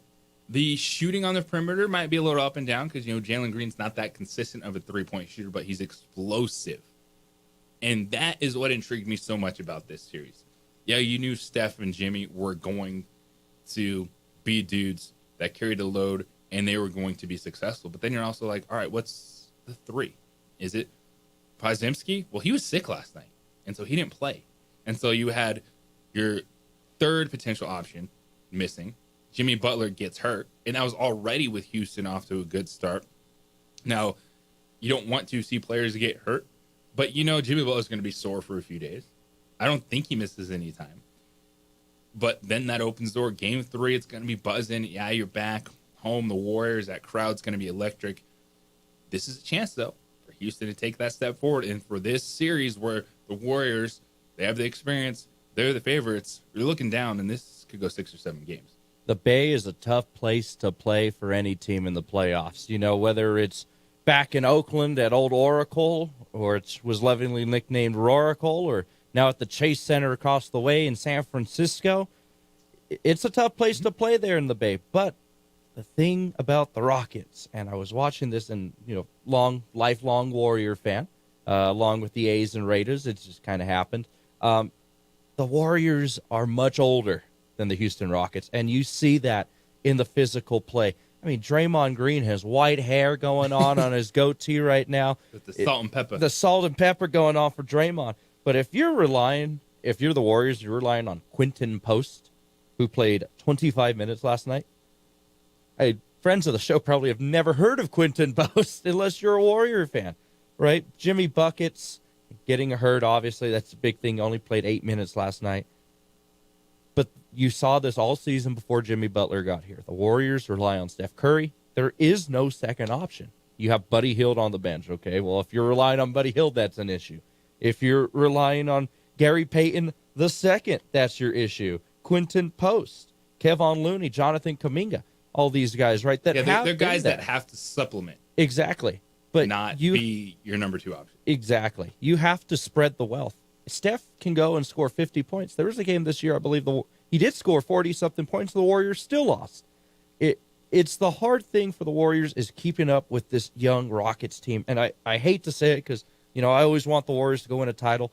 But this Rockets team is so good, and they're physical. And there's guys on those teams, they're not all just young bucks, that have played against the Warriors in playoff series. You look at Steven Adams with Oklahoma City. He was in there and famously had that tussle with Draymond Green. Dillon Brooks has played against the Warriors on the Memphis Grizzlies. And, again, Draymond Green also being involved. Fred VanVleet, when he was with the Toronto Raptors, beating the Golden State Warriors, who were heavy favorites that year to win the title. Granted, Kevin Durant was out, but still, nonetheless, NBA championship tech caliber. So you have those guys that have beaten the Warriors, that know how to play against the Warriors, and can dish back the physicalness. The Warriors are old now, and they can't really keep up with that new physicalness. I can see the series going 7 games. My buddy's a Rockets fan. We talked about this. We have a round of golf on this series, actually. But I think I'll be paying for his round of golf if this continues. If Jimmy Butler's out and you have to rely on Steph Curry dropping a 50 dime every single night of this, great. You win the first round. Now you're going to go get massacred in the second. Well, and then Jimmy Butler trade was huge. And they're a team, all right, this is who they are. They have to get, and this is with any of these teams. We can talk about it with the Nuggets, right? It's Jokic and Murray, and then, all right, can Aaron Gordon step up, et cetera. So it's not a surprise, but it's, the flow of the game is so different for the Warriors when it's Steph and Jimmy going back and forth, and then you can have one of those guys step up, hit a 3 or 2, get Moody going a little bit as you just laid out. And with the Rockets, that's why I wasn't just on board before the playoffs started saying, oh, Houston's going to win this because, the Warriors are going to win this because, well, they're the Warriors. They've been there, done that. They have Steph Curry. It's because of the other things. Ime Udoka was the head coach of the Celtics in the NBA Finals, who lost to the Warriors. Yep. And to me, he's the coach of the year with what he's done with this Rockets team. But it's the blending of the experience with the explosive young talent. When you have Thompson, just the athleticism. And then if you're the Warriors, you've been looking for that piece, and who's going to be? Kuminga got back on the court, but he was out of the rotation at the end of the season. They're I do think Podziemski can be that third scorer. He was under the weather. That just happens. But if Jimmy Butler can't carry the load as much, even if he's playing, then as you just laid out, that is a way the Rockets can take a step forward in this series. You have 2 days rest. He's getting an MRI today in San Francisco before Game 3 on Saturday, Game 4 on Monday. But if you're the Warriors, you got to win 2 of these next 3 at home. You got to go back to Houston at least up, what would that be, 3-2 right now? Going back to Houston. You got to put yourself in a spot to at least get that 4th win in Houston. You drop 2 in the Bay, it's over. The writing is on the wall. The Warriors are done for. Put a fork in them. Those 2 days rest, I think, are be huge for Steph Curry, for Jimmy Butler, for Draymond Green, because that game was physically demanding. It reminded me a lot of 90s Green basketball, right? An elbow. Draymond Green has never done anything wrong. No. I don't know why he's such a villain to everybody. I saw him play clean basketball last night. It was funny how you mentioned, Steven Adams and Draymond Green. Oh, Dylan Brooks and Draymond Green. But the dude has played his role for a long time, has been what the Warriors needed, was that guy. And he still has to find a way to be that guy. But now, man, when you have a giant hole offensively in Draymond, they're going to compete. They were playing hard. The Warriors, they tried to come back. They got within 11. But then Houston immediately responded with an 8-0 run. So the big question mark is just what level of Jimmy Butler going to get in Game 3. We did see Cleveland beat Miami 121-112 last night, so the Cavs have a 2-0 series lead. Donovan Mitchell goes for 17 in the fourth quarter, finishes with 30 points. They needed it because Miami cut it to a 105-103 game with 3:11 left. Man, Tyler Herro is a dude, and he's a bucket getter, 33 points for the Heat. But they come up short in Cleveland. Evan Mobley was good, 20 points after slow game 1, but because Darius Garland and Mitchell went off in game 1, Garland finished with 19 yesterday. And Eric Spoelstra and the Heat, you tip your cap because they traded Jimmy Butler. He was done there, and it kind of turned the franchise over to Tyler Herro. Yeah, Bam Adebayo is still there. Then that's one of those teams you look at and you're like, wait, who are these guys? They play hard, and they got kind of ran off the floor in game 1 to bounce back in game 2. That's what you expect from an Eric Spoelstra team. And then the Magic. I've said it plenty of times. The Magic next year are top 3 seed. I know I've said top 4. I think they could be a top 3 team in the Eastern Conference. Paulo Banchero, Franz Wagner, legit. The Celtics are just too deep. No Tatum, no problem, because Jaylen Brown can step up, and he can easily be your number one. You saw that last year in the NBA Finals. He had 36 points, 10 boards, 5 assists. They were ready because they know it was going to get physical. What we saw happen in Game 1, the frustration from the Celtics after Kentavious Caldwell-Pope and Wendell Carter took out Tatum, which is why he was out. He finished the game in Game 1, but the wrist injury held him out. You saw Kristaps Porzingis get bloodied up. They go gash on his head. Oh, my goodness. And then come back into the game. Banchero had 32 points. Franz Wagner had 25. But, the Celtics, to me, are the favorites. They are my favorites to win the NBA Finals, again, because of that depth. You don't have Jason Tatum, and you can still go out there and control the game. And they can do that against everyone in the Eastern Conference.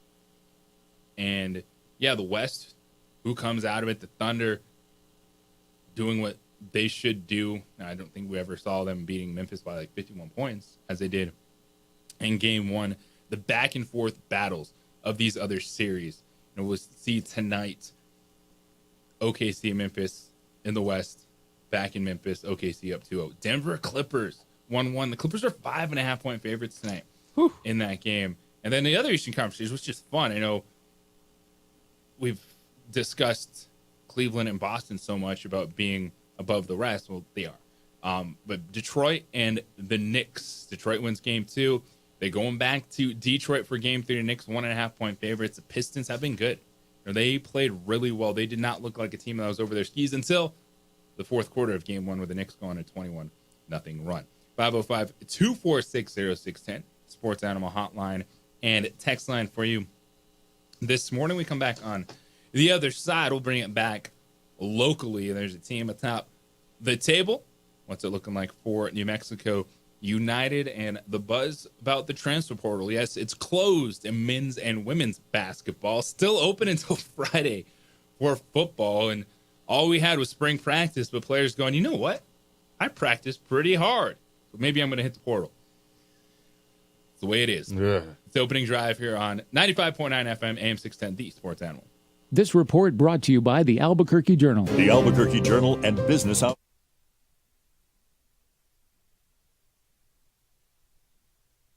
We would like to thank the following sponsors for making this broadcast possible. We would like to thank the following sponsors for making this broadcast possible. For over 20 years, Evergard Roofing and Solar has been committed to customer service. Locally owned and operated, Evergard offers both commercial and residential roofing and solar services. For more info, please call 505-821-9543. Evergard Roofing and Solar are proud supporters of ProView Sports Network and New Mexico Youth Athletics. I might not be in the cage as much anymore. Just like riding a bicycle, I can pick up the fight from where I left off. I'm not some slick-haired outsider posing with borrowed gloves. I grew up here. New Mexico is in my blood. I'm a New Mexican fighting for other New Mexicans. I'm Adam Oki. I'll be your champion in the courtroom. Hi, my name is Daniel Chavez, and this is my business partner, David Chavez. We are the owners of Indeed Safety. Indeed Safety is a local safety consulting company helping our clients with their safety needs for their projects. One of the things we pride ourselves as a construction safety company is helping our men and women in construction get home safe every day to their families. Indeed Safety is a proud supporter of ProView Network.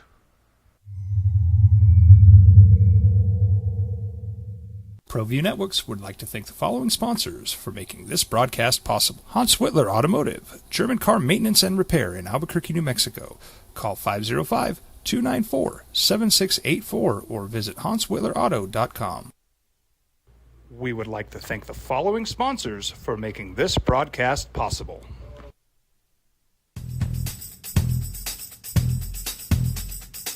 International Protective Services is a proud supporter of ProView Sports and New Mexico Youth Athletics.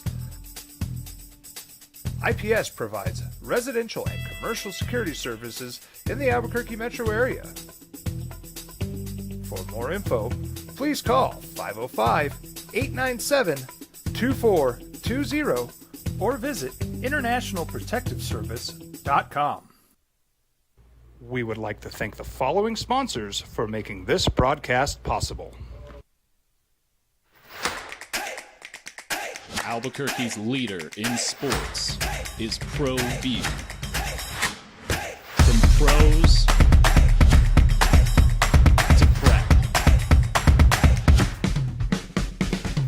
all your favorite action.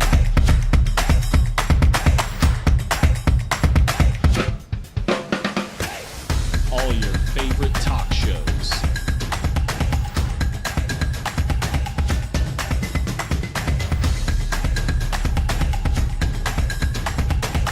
Find it on ProView Networks.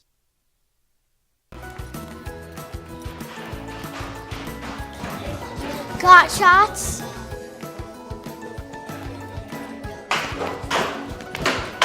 Got shots? Got shots?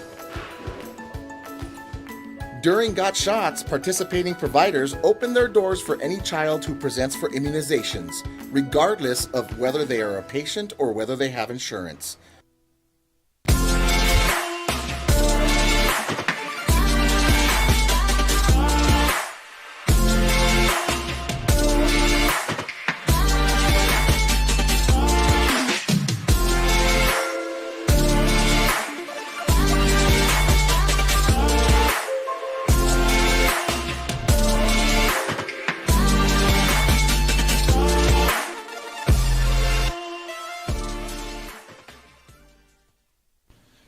TurboThreads is a proud sponsor of ProView Networks.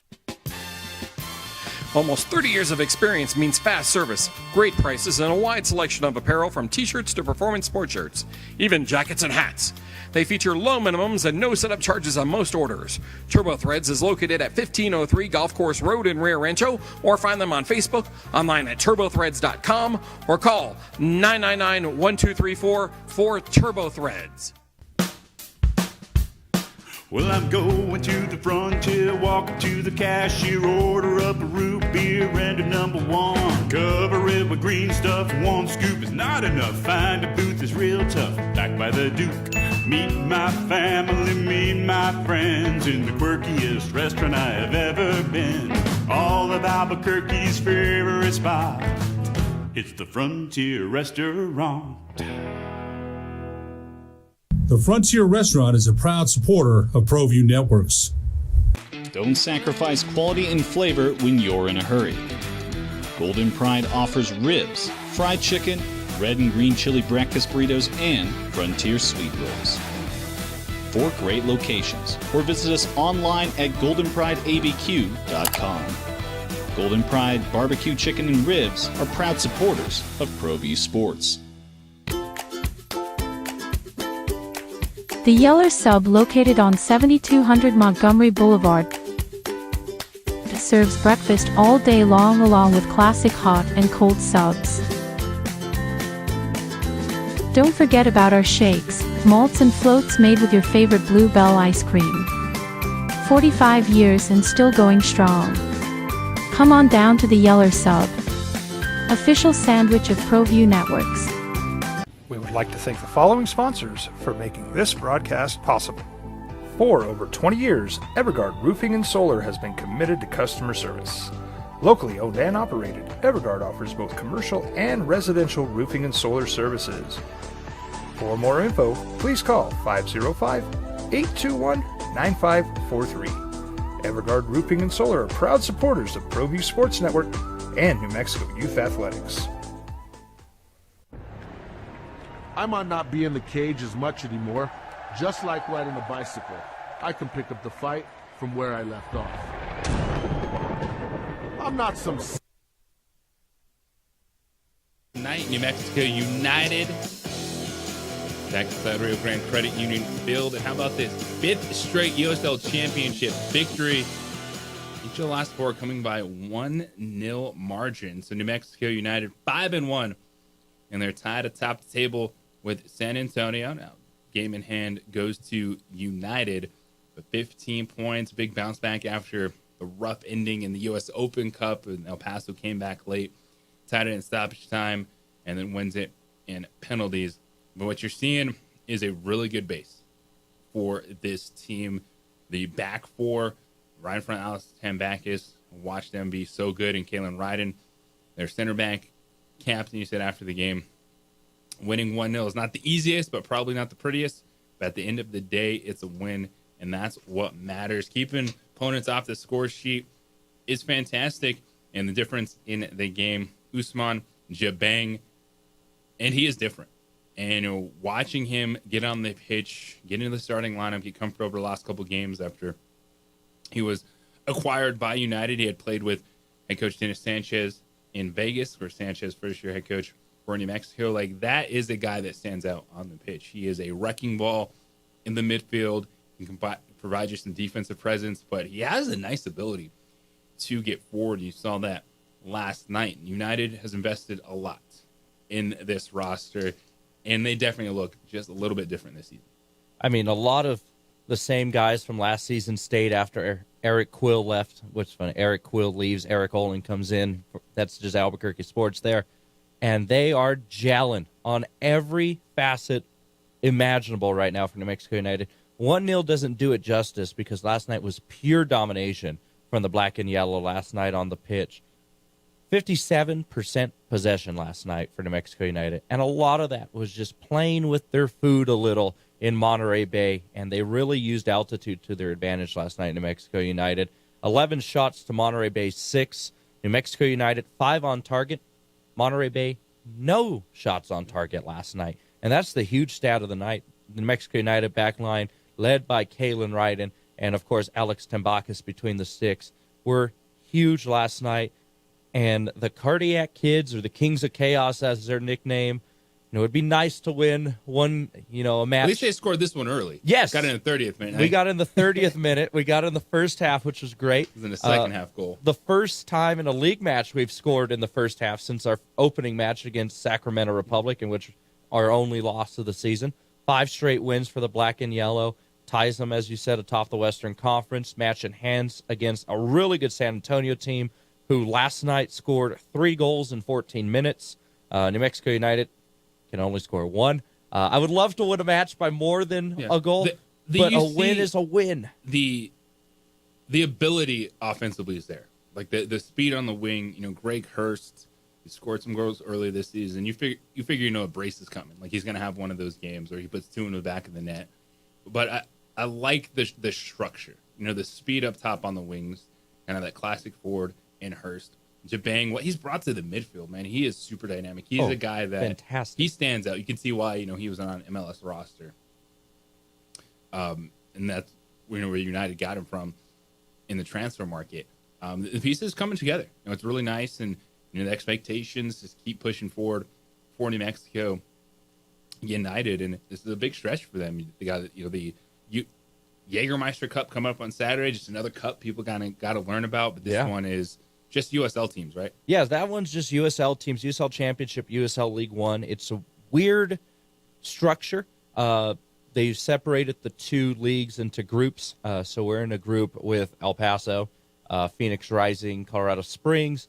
But we also have 2 USL League One teams that we've never played before. Union Omaha, who will travel to the lab on Saturday. USL League One side, really good USL League One side. They've won the title, I believe, twice since their inception, and just a few years ago, also played a baseball stadium out there in Omaha. And Texahoma, yes, that's actually the team name. Brand new side this year. Former United villain Solomon Asante, who used to play for Phoenix Rising last year with Las Vegas Lights, and also with Dennis Sanchez, is over there on that squad. So, yeah, the Jägermeister Cup's going to be weird. How it's formatted, it's kind of like hockey. If it is tied after 90 minutes, we go straight to a penalty shootout. Okay. Yeah, you want to, because you have the Jägermeister Cup, you have teams still in the U.S. Open Cup. We don't need to worry about that one. That competition doesn't exist anymore. Well, and so people are asking, like, kind of what's the point? Well, yes, soccer does a lot of cups. It's a soccer thing across the board. I think this one, too, from the USL was the little preemptive strike, knowing, this kind of the up in the airness of the U.S. Open Cup and the MLS relationship moving forward. Yes, the MLS teams are still in it now, but, they're coming in the 4th round of the Cup, but they've been pretty open how they don't want to play the U.S. Open Cup. Yeah, the MLS has been trying to kill the longest-running soccer cup. Which makes 0 sense to me. I get, you want to play, all the teams from Mexico and South America and CONCACAF and all that stuff. But you want to grow the game.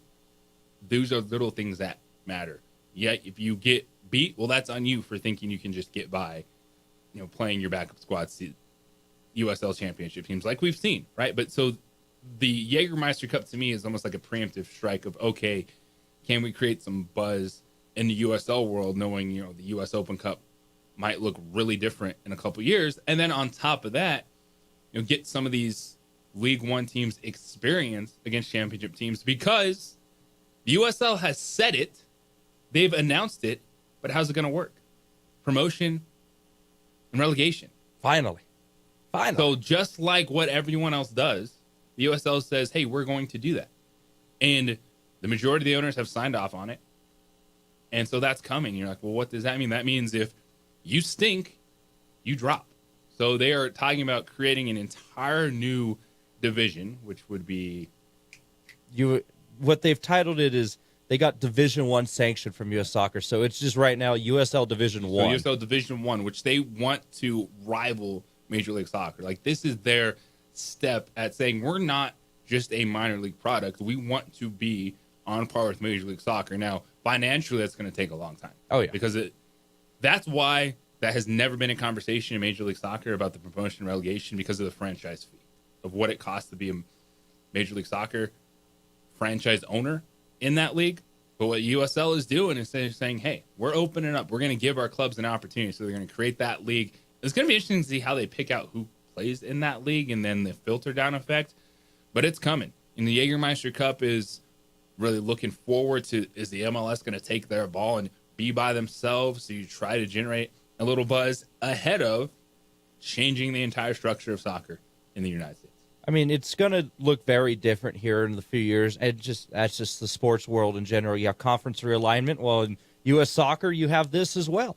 The USL is showing that, yes, our product, people see it as a minor league. It's not. It's a professional league. New Mexico United has beaten many MLS sides. Just last year here in Albuquerque, they beat, at the time, the first place team in the Western Conference, Real Salt Lake, 4-2 at home in Albuquerque. They've beaten Colorado Rapids, FC Dallas, these big name teams that play in these gorgeous stadiums.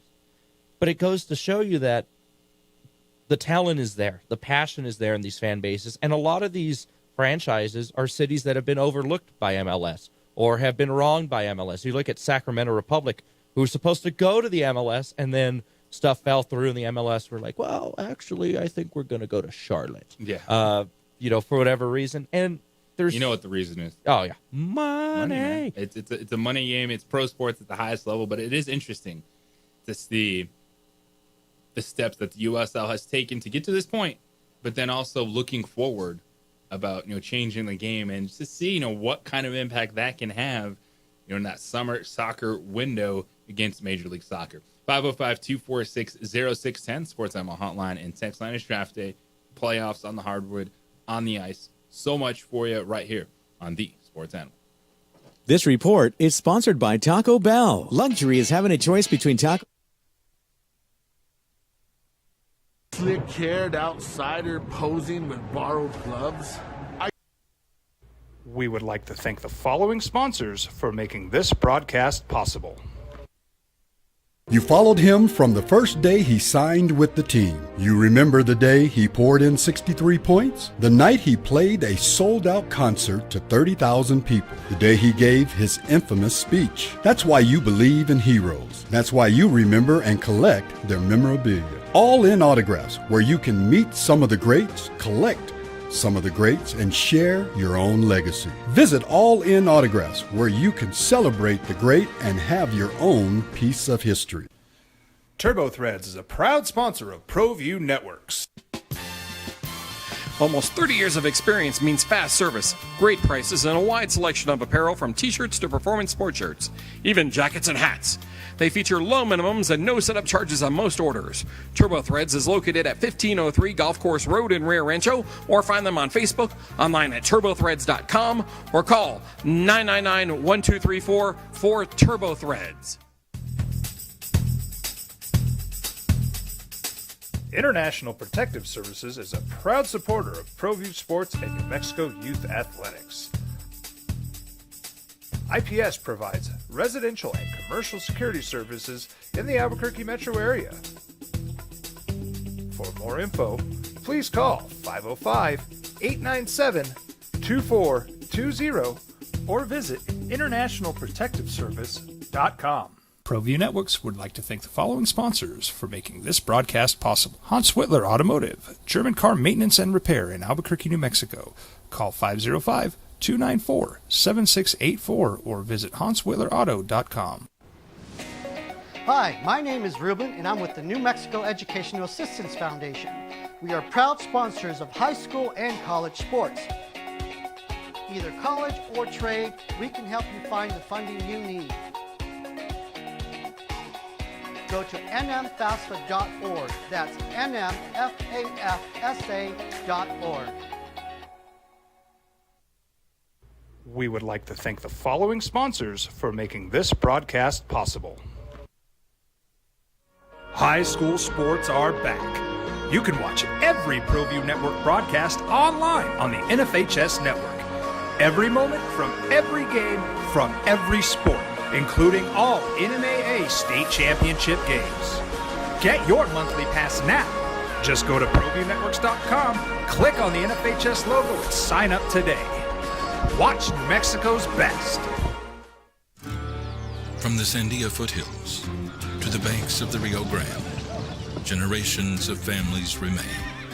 For 5 generations, Gallus Chevrolet has handed down values written in stone, leading the way under sun-filled skies, past the vintage glow of Route 66. Built by generations past, built for generations to come. This is New Mexico. This is Gallus. We would like to thank the following sponsors for making this broadcast possible. What's going on, Lobo Nation? Ja'Cory Krosky-Mirror here, and I'm Devin Dampier. The Lobo football team is going through some changes, but we're here to stay. We'll put in the work on the field and in the weight room, but we'll need your help off the field. 505 Sports Venture is leading the charge in the NIL space, and you can be part of it. Shorty, she better than all my intentions. Locked in, shorty, you got my attention. CEO, baby, I get you the business. Touchdown and pay you a visit. I was born in New Mexico. I grew up on these streets. I got in trouble here, and I fought my way back in boot camp. I love New Mexico, especially the people. Now I'm using my training, tenacity, and energy to fight for you. I'm Adam Oki, lawyer, fighter, and New Mexican. I was a local athlete here in New Mexico, so I'm proud to support your local athletes.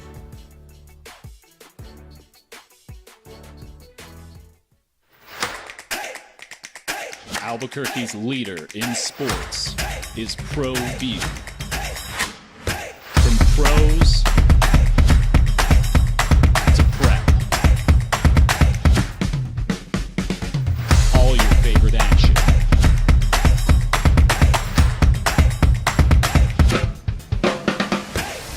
All your favorite talk shows.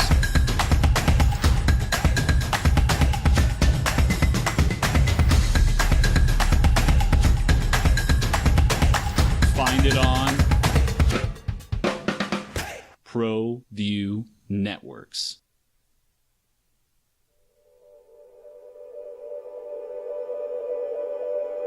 We aren't all born with the same opportunities. But it's the people who care that change everything. Get ready, Sprout, get ready! My coach. My teacher. My older sisters. My grandma. My brother. My tutor. My dad and my mom. As New Mexicans, it's up to all of us to do our part. So that no child goes without love. And no family has to do it all on their own. They're all our children. Every single person is called to make a difference in the life of a child. It's up to all of us to do our part. To pull together. Pull together. Pull together. To make New Mexico the best place to be a kid.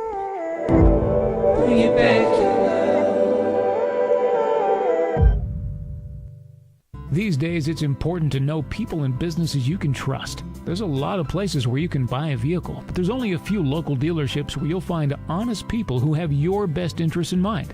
and Fiesta Kia is one of them. We've been helping our neighbors save money and drive dependable cars for years, and we'd love to help you. With new Kias arriving daily, you'll love our selection and the peace of mind you'll get driving a Kia from Fiesta. So stop by and see us today at Fiesta Kia on Lomas, or just start driving now at fiestakia.com. Albuquerque's leader in sports is Pro View. From pros to prep. Round one. What do you want to see your team do this evening? Cam Ward, Travis Hunter, Abdul Carter. That's the top three picks. After that, it is wide open. Ashton Jeanty could be the fourth overall selection to the New England Patriots. There's going to be linemen, the trenches. It's where the game is won. Who's fielding phone calls? Who should trade up? We'll dive into some more scenarios. What should happen? Where players could go in the first round. Reaction to the games last night. Big response from Houston. Now a question mark with Jimmy Butler. Not going to be 100%. Don't expect him to miss any time, but you never know. He took a really hard fall undercut going up for a rebound. Even before Jimmy Butler went out, Houston had a 10-point lead in the first quarter. The Rockets look good, man. They grew up fast. The athleticism, it's better across the board. Now, the shooting consistency could be a question for the Rockets, but the physicality, the athleticism, but could turn the series in the favor of the number 2 seed. And then who responds tonight? Denver, LA Clippers in LA. Clippers 5.5-point favorites. The Knicks, after losing game 2 at home to the Pistons, that's a 1-1 series. Back in Detroit, the Knicks are 1.5-point favorites. And then all that's gone on the ice, and the Dallas Stars stunning the Avalanche again in overtime to take a 2-1 series lead there.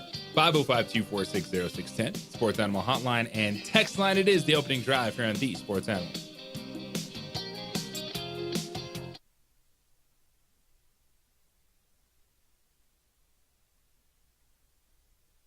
We would like to thank the following sponsors for making this broadcast possible. You followed him from the first day he signed with the team. You remember the day he poured in 63 points? The night he played a sold-out concert to 30,000 people. The day he gave his infamous speech. That's why you believe in heroes. That's why you remember and collect their memorabilia. All in autographs, where you can meet some of the greats, collect some of the greats, and share your own legacy. Visit All In Autographs, where you can celebrate the great and have your own piece of history. TurboThreads is a proud sponsor of ProView Networks. Almost 30 years of experience means fast service, great prices, and a wide selection of apparel from t-shirts to performance sport shirts, even jackets and hats. They feature low minimums and no setup charges on most orders. TurboThreads is located at 1503 Golf Course Road in Rio Rancho, or find them on Facebook, online at turbothreads.com, or call 999-1234 for TurboThreads. International Protective Services is a proud supporter of ProView Sports and New Mexico Youth Athletics. IPS provides residential and commercial security services in the Albuquerque metro area. For more info, please call 505-897-2420 or visit internationalprotectiveservice.com. ProView Networks would like to thank the following sponsors for making this broadcast possible. Hans Whitler Automotive, German car maintenance and repair in Albuquerque, New Mexico. Call 505-294-7684 or visit hanswhitlerauto.com. Hi, my name is Ruben, and I'm with the New Mexico Educational Assistance Foundation. We are proud sponsors of high school and college sports. Either college or trade, we can help you find the funding you need. Go to nmfafsa.org. That's nmfafsa.org. We would like to thank the following sponsors for making this broadcast possible. High school sports are back. You can watch every ProView Network broadcast online on the NFHS network. Every moment from every game from every sport, including all NMAA state championship games. Get your monthly pass now. Just go to ProViewNetworks.com, click on the NFHS logo, and sign up today. Watch New Mexico's best. From the Sandia foothills to the banks of the Rio Grande, generations of families remain.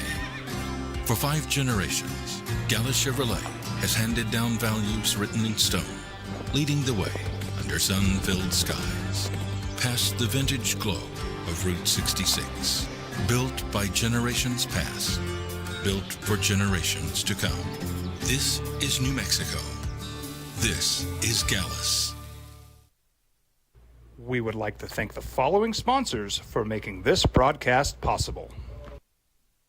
What's going on, Lobo Nation? Ja'Cory Krosky-Miller here, and I'm Devin Dampier. The Lobo football team is going through some changes, but we're here to stay. We'll put in the work on the field and in the weight room, but we'll need your help off the field. 505 Sports Venture is leading the charge in the NIL space, and you can be part of it.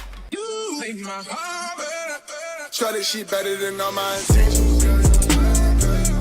Locked in shorty, you got my attention.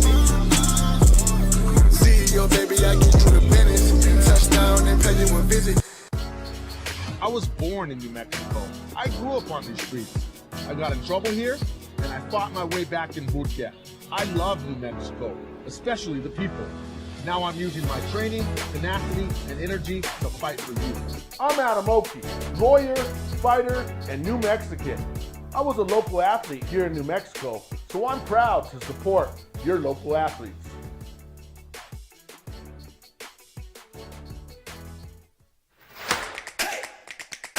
Albuquerque's leader in sports is ProView.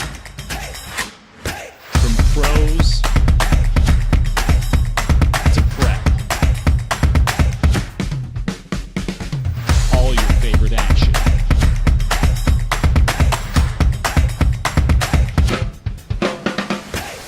All your favorite talk shows.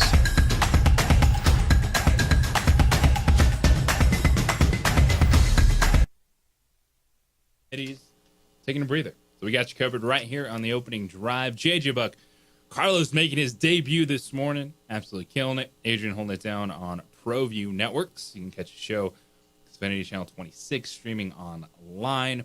Caught up with those guys yesterday. Good to see everyone over there at ProView Networks. As I was chopping up with Kurt Roth on his show. You can find that as well on ProView and streaming. 505 Sports Adventures. Just talking some sports, what's ahead for Lobo Athletics, and still plenty. The transfer portal is closed, but all that means is players are not going in it. But there's plenty of players that are still looking for places to go, and the Lobos are in conversations with said players. Veteran point guard up next, some depth in the front court. But how you feeling, Lobo basketball fan, about what Eric Olin has done so far to build the roster, starting completely from scratch? Lobo football still keeping their fingers crossed because that portal's open until Friday. And the spring portal for football is just weird to me. That you want to practice, these teams are doing stuff all year long. Like you're going to go out there and practice, just like over the summer there's going to be basketball workouts, strength training, all this stuff. But the spring window for football is just a weird one because you do your recruiting, right? The season ends, the portal opens there. You bring these players in, start just getting them out there on a football field, schemes, etc. But then after spring practice, like, you know what? I'm better than this. Like, well, how do you know that? Like, there's no game film. There's nothing else. Maybe in a couple cases you realize, I was recruited over, and maybe you noticed that in spring ball. Then, I really did fall down the depth chart, and you enter the portal. But it's a thing. It's here.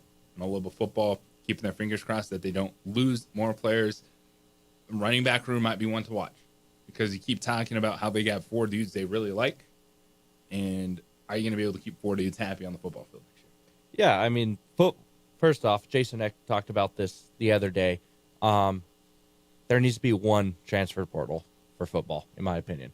There's no point in having 2. If you want 2, well, make the first one longer. And you were saying about the game film. There's guys that have entered the portal that, when I was doing PA for the spring game, I was calling. Best of luck to them, but you're really releasing your spring game film as your game film for the transfer portal.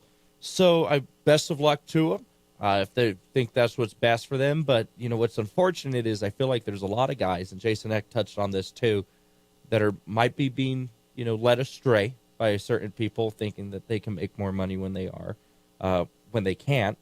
And it's unfortunate, but, if the Lobos can keep that running back room, Scottree Humphrey and Ray Ely, we saw him break out. He's been fun to watch in camp. Now, I know Buchanan's injured. The Idaho running back that came over, they're high on Deshaun Buchanan, came over with the coaching staff.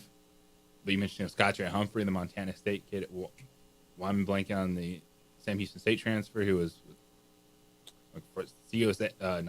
freshman of the year? Yes.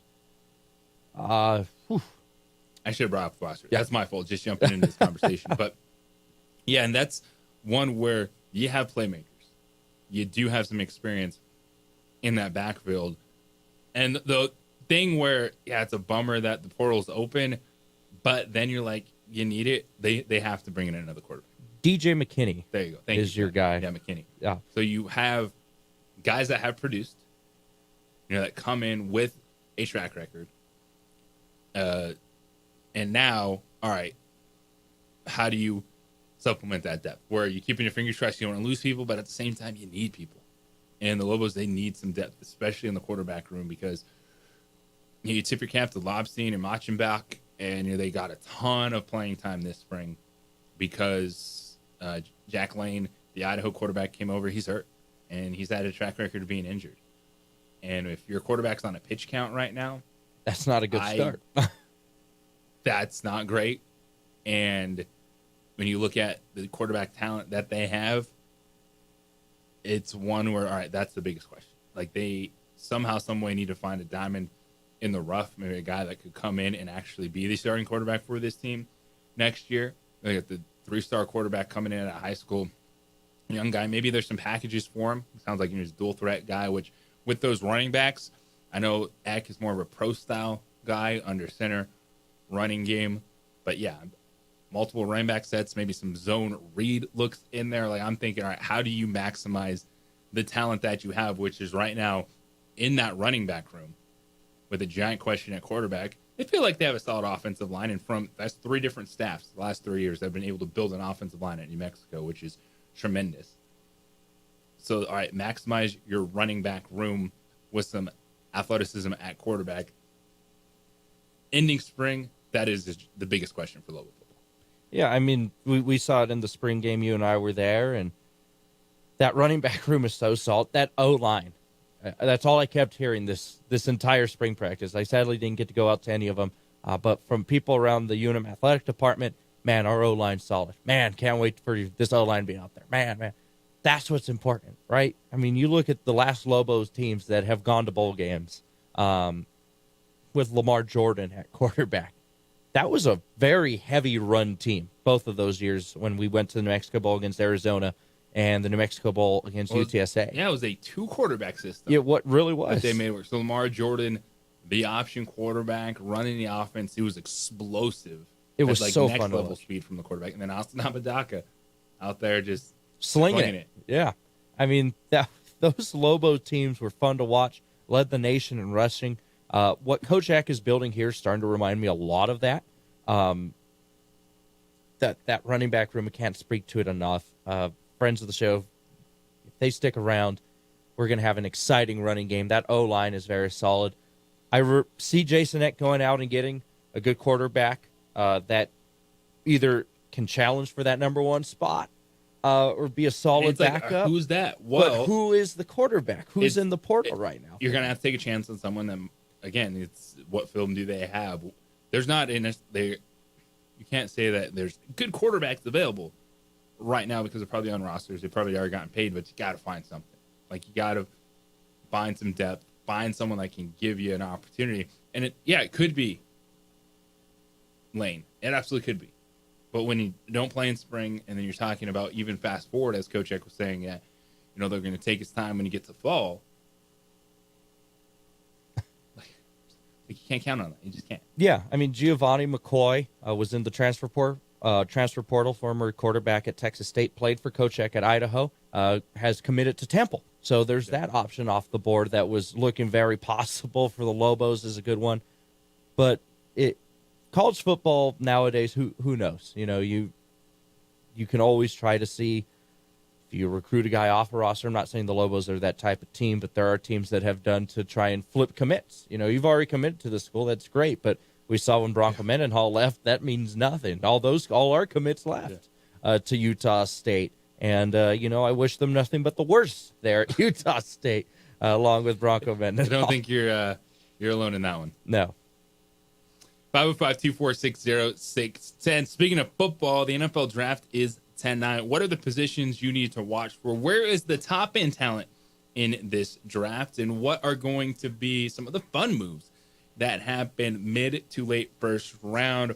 We'll start diving into some of the scenarios that could be in play with the first round of the NFL draft upon us tonight. Still do have a pair of tickets to give away this morning, so let's stay tuned end of the next segment. Get you hooked up for that big show this weekend. It's the Santa version 2.0, Primus, A Perfect Circle, just a gigantic show. I know a lot of people around here are excited for that one. So stay tuned. In the next segment, we'll hook you up one more time with that. But we're diving in the first round after this, right here on The Sports Animal.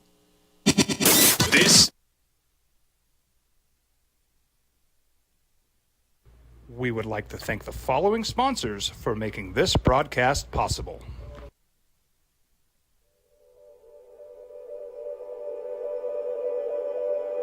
We aren't all born with the same opportunities. But it's the people who care that change everything. Get ready, Sprout, get ready! My coach, my teacher, my older sisters, my grandma, my brother, my tutor, my dad, and my mom. As New Mexicans, it's up to all of us to do our part. So that no child goes without love. And no family has to do it all on their own. They're all our children. Every single person is called to make a difference in the life of a child. It's up to all of us to do our part. To pull together. Pull together. Pull together. To make New Mexico the best place to be a kid.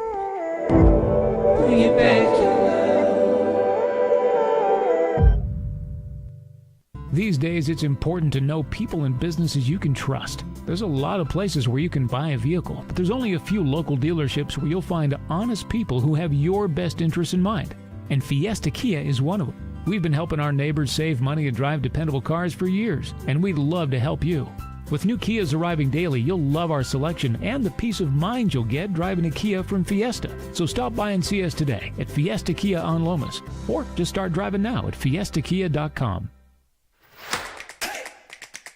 Albuquerque's leader in sports is ProView. From pros to prep, all your favorite action.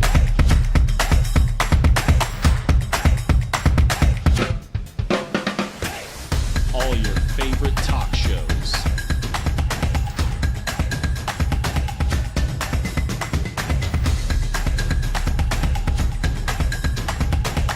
Find it on ProView Networks.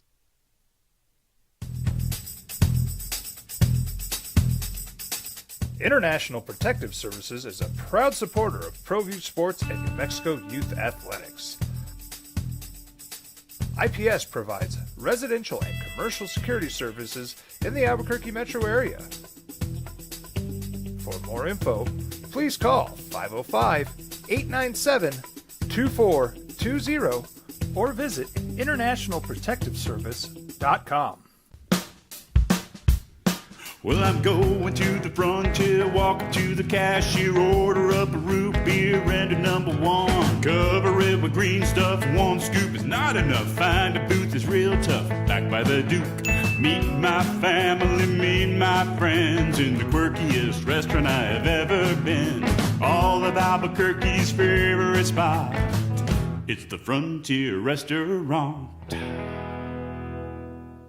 The Frontier Restaurant is a proud supporter of ProView Networks. Hi, my name is Ruben, and I'm with the New Mexico Educational Assistance Foundation. We are proud sponsors of high school and college sports. Either college or trade, we can help you find the funding you need.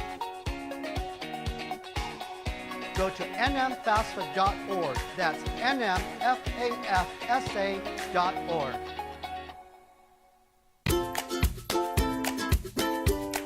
The Yeller Sub, located on 7200 Montgomery Boulevard, serves breakfast all day long along with classic hot and cold subs.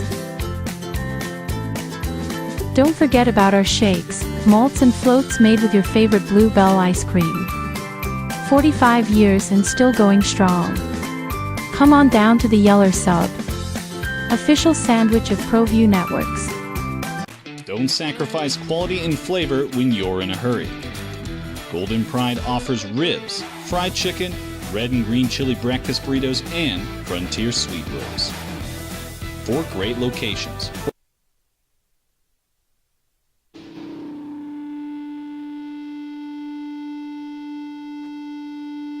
There will be a legend made tonight, round 1 of the NFL draft.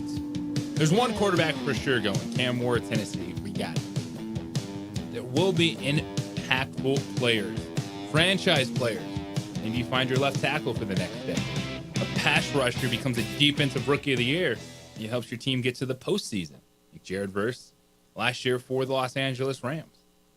But you're looking at the first round tonight. No trades yet. Everyone wants to trade back. Everyone wants more picks. Jerry Jones saying, hey, I've been working the angles. Maybe there's 2 big moves the Dallas Cowboys could make. The Cowboys pick 12th in the first round. JJ Buck, Carlos holding it down with you here on the Sports Animal. Scenarios. We're going to dive into it.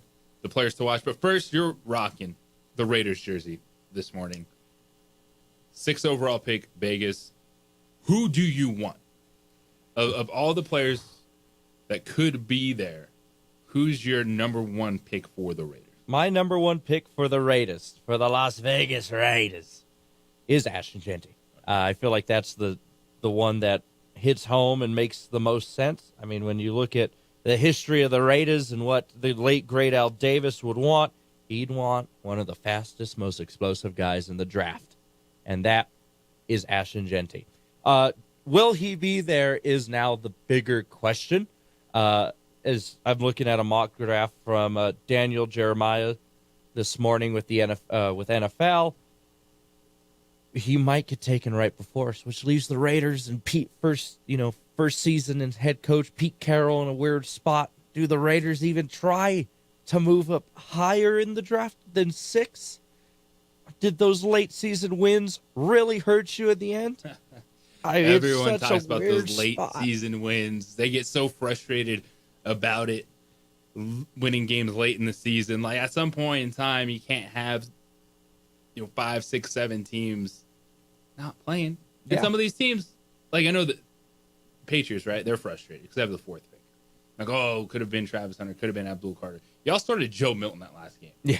And ended up winning. So what else do you want? You outside of just forfeiting the game. Yeah, you did all you could to lose. I've never been a fan of tanking. The slogan of the Raiders is just win, baby, not just tank, baby.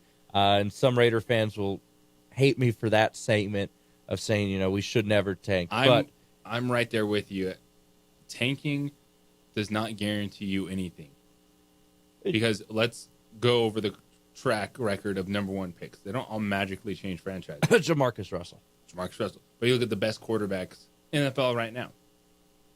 Patrick Mahomes, 12th overall pick. Josh Allen, 6th. So, yeah, you're still talking about a top pick, but it doesn't necessarily have to be the number 1 overall pick to guarantee you something at the quarterback position. So I am right there with you. Tanking guarantees nothing. All tanking does is it makes it harder for your franchise to come out of losing. If you're a perennial loser, you're going to be that.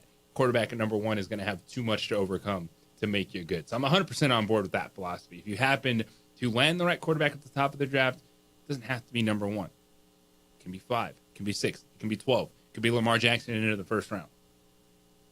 Derek Carr was a second-round pick for the Raiders, and he was very stable for us for many seasons. Led us to 2 playoff appearances. We had a stable quarterback for the first time in forever, and Josh McDaniels blew that all up, but we won't get into that. But there's diamond in the rough.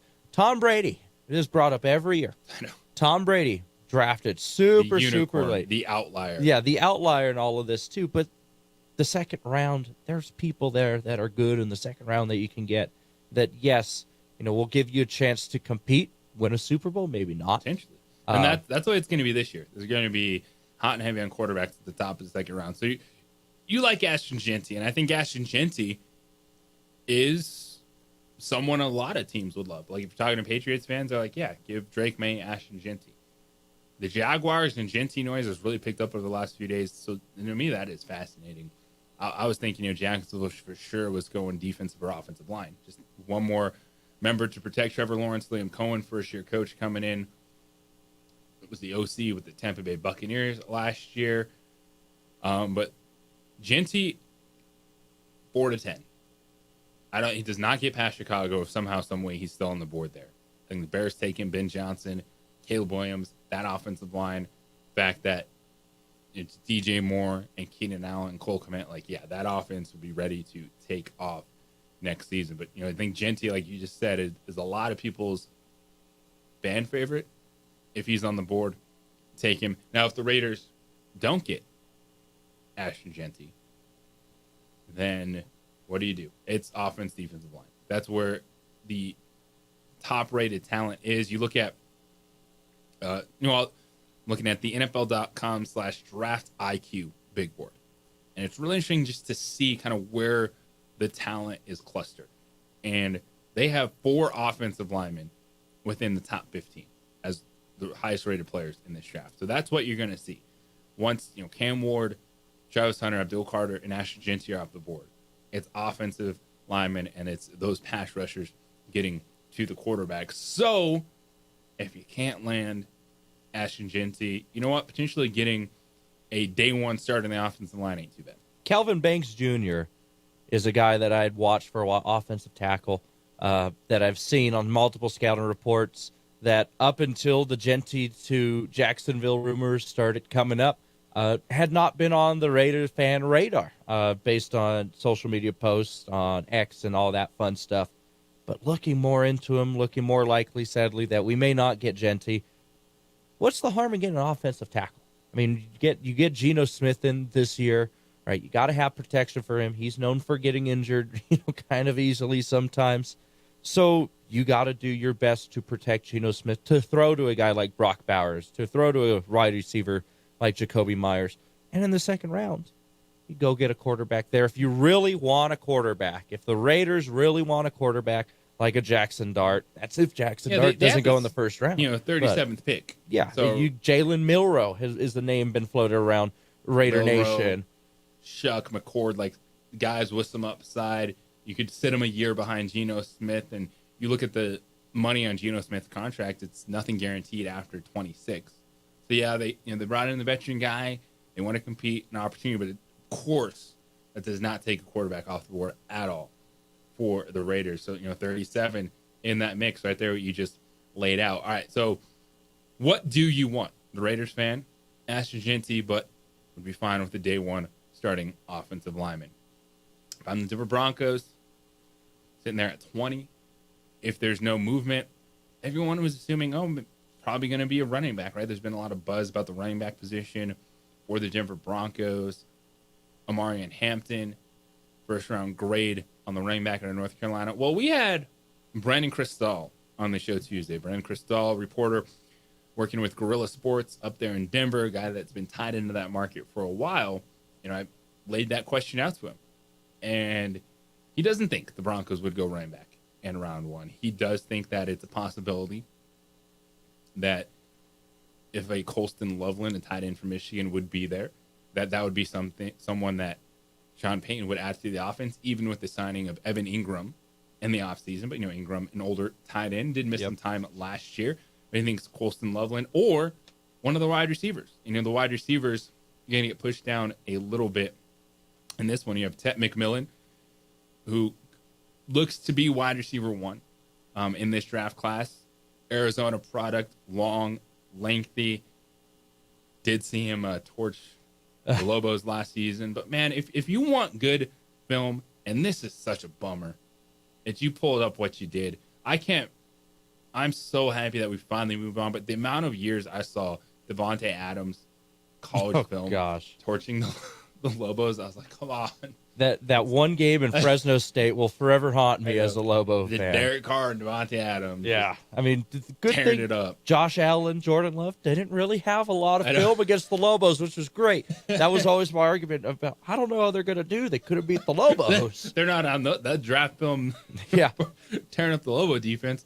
But I don't think it's going to be McMillan. I think what would be really interesting for Denver at 20, again, they're one of the teams that could move back. Everyone wants to acquire picks, but if they stay at 20, Colston Loveland is tight end from Michigan, or I've been buzzing on Emeka Ibuka, the wide receiver from Ohio State.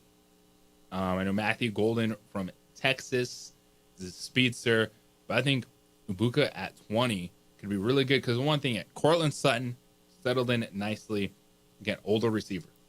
Who's the wide receiver 2 in the offense? You got it right with Bo Nix in Denver. You have the quarterback. Sean Payton has discussed he likes the depth at the running back position in this draft. So you can hold off, and then you could get into that second round. Caleb Johnson from Iowa. And then there's some of the under-the-radar guys that could have a big upside. You know, Cam Scatteraboo from Arizona State. Oh, yeah. What a name, too. Yeah, Scatteraboo. But you're looking at the mid-round depth at running back. Ollie Gordon, Oklahoma State. Love him. I think there's a ton of upside there. He could be a 3rd or 4th round pick. So I don't see the Broncos going running back in the first round. I think they do look at perimeter skill player for Bo Nix. And getting that wide receiver from Ohio State at 20, slide in as your wide receiver 2. I'll take that all day. What are the odds the Broncos actually trade up to get Mr. Loveland? I'm looking, just one of the mock drafts I've looked at has them in Miami flipping picks at 13 and 20, right behind the Dallas Cowboys, who in this mock draft take McMillan. But then I also raised the question to you, what if the Cowboys, Jerry Jones just can't get the idea of having Shedeur Sanders in Dallas, in Jerry's world? How would you feel about Shedeur Sanders at 12? I know you don't need a quarterback, but we've learned something from Jerry Jones where this might be a possibility. It might just be too good for him to pass up on this idea. It's going to sell jerseys. That's great for Jerry. Makes some more money. It would seem like that would be the most Jerry Jones Dallas Cowboys thing to do.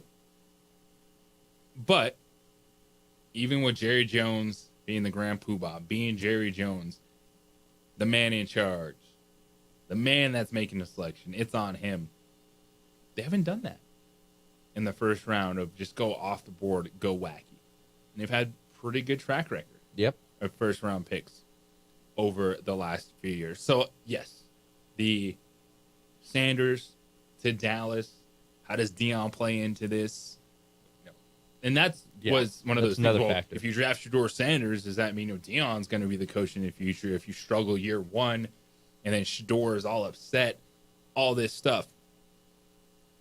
The possibility that you lay it out, perfect for Talk Radio. Put it on the X. Put it on the Instagram. I don't think Jerry Jones does that, though. I think they take, whether it's McMillan, pass rusher, I don't think it's a crazy pick at 12 that they make, which is not the hot take, which is not the buzz that you want. Come on, JJ. I actually see Dallas just selecting a good player at 12. And not Shedeur Sanders. I love seeing Cowboy pain as a Raider fan, especially living in Albuquerque. But also, I agree with you there. I could see Jerry Jones do something crazy. He reminds me of a lot of Al Davis towards Al Davis's end of life, becoming old and senile. I want to win now. But Jerry, if you want to win now, make the right pick. Don't go get Shedeur Sanders. They're going to need a few of those picks. Yeah, go get McMillan. Go get someone that's going to protect Dak. Especially that you have to battle the Eagles. And knowing that Philadelphia is just sitting there coming off their Super Bowl championship at 32, and somehow, some way, they're going to add a good defensive player. It's what Howie Roseman does. It's what they do in Philadelphia. You have the Washington Commanders with Jaden Daniels knowing the upside is explosive there. And then it's just Cowboys and Giants trying to figure out a way to survive, trying to figure out a way to climb back up that NFC East ladder. First round of the NFL draft tonight. What do you want to see your team do? 505-246-0610. That's Sports Animal Hotline and text line. All right. The final pair of tickets we have for the show this weekend. It's the Santa version 2.0, Primus, A Perfect Circle, just a gigantic rock show kicking off the concert season, which is going to be a really good one here in Albuquerque. We have one more pair of tickets for you. 505-246-0610. We'll go caller number 4 right now. Get yourself a pair of tickets to that show this weekend. You can cap off the draft weekend, the playoff action with a fantastic show out there as the Isleta Amphitheater. 505-246-0610. Caller number 4. It is the opening drive here on The Sports Animal. You're listening to the Jim Rome Show. Quote, even though...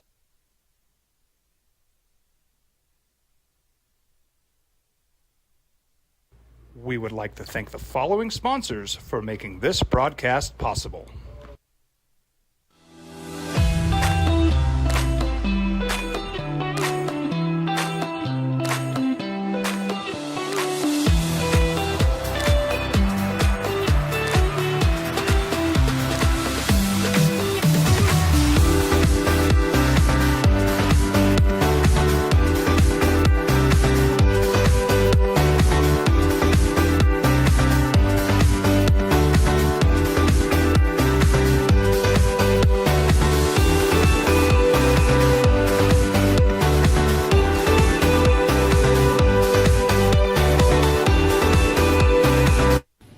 Thank the following sponsors for making this broadcast possible.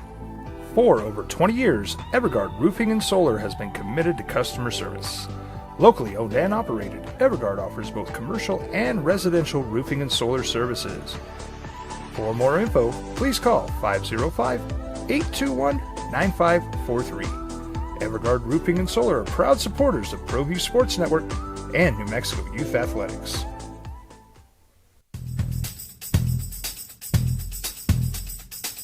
International Protective Services is a proud supporter of ProView Sports and New Mexico Youth Athletics. IPS provides residential and commercial security services in the Albuquerque metro area. For more info, please call 505-897-2420 or visit internationalprotectiveservice.com.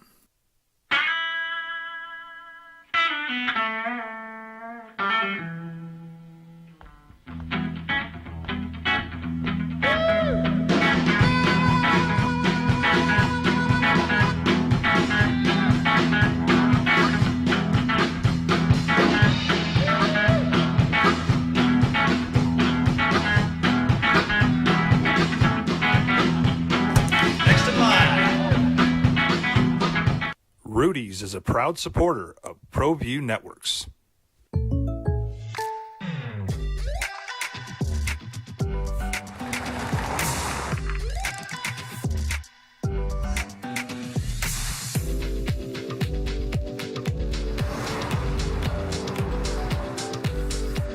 For your surprisingly great rates, contact your local State Farm agent today. If you want the real deal, call State Farm agent Marty Size in Albuquerque. Taking in all the draft coverage, drinking some drafts, enjoying the evening.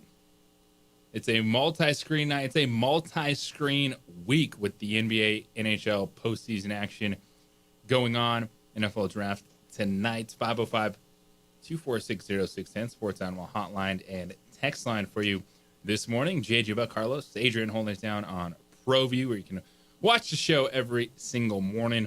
It's good to see all the folks at ProView yesterday. Stopped in, hung out with Kurt Roth a little bit. News is coming. Don't worry. News is coming with Lobo Athletics, as they are very busy in the recruitment world.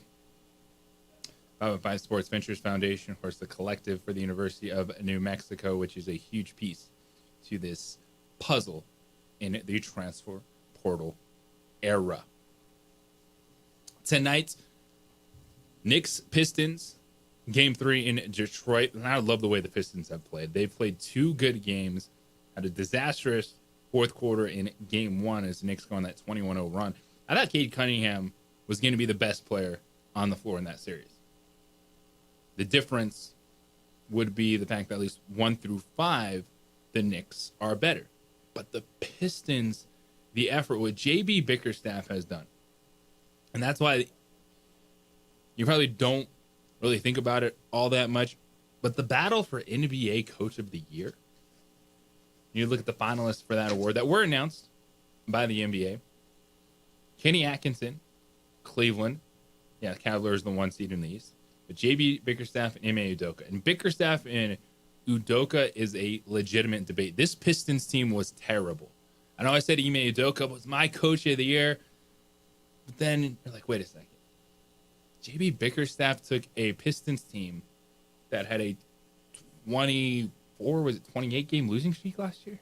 They were horrendous. Awful. And look at where they are now. And they're a 6 seed, and you're watching them play the Knicks, and you're like, this is a series. This is old school 90s basketball, in my opinion. The Knicks, the Pistons. I mean, you see these two franchises, and you think about the playoffs, you think about those bad boy Pistons of the late 80s, early 90s. And, of course, the history of the New York Knicks. This series can be good. Stan Van Gundy being dragged on the floor. Yes. I mean, we might have a Malice at the Palace. Well, it's not the Palace anymore. I don't know where the Malice at Little Caesars Arena going on. But this Pistons team has proved a lot of people wrong. I don't think a lot of people, myself included, saw the Pistons even remotely close to the NBA playoffs this year. And to see the city of Detroit alive with their sports, that city loves their sports. And seeing Detroit rally behind basketball again, you really love to see that. Well, and I appreciate like solidness, whether it's the Indiana Pacers who just good, and it's okay to be good sometimes. Like we get caught in either winning a championship or you need to tank, right? Like you can never be in between. Like you can't be in position to maybe take advantage of someone else's misfortune to be a good team that goes on a run. Maybe somehow, some way, the Indiana Pacers get to the Eastern Conference Finals, or just being able to develop and turn it around. And the Pistons, they hung in there with Cade Cunningham, a number 1 overall pick out of Oklahoma State.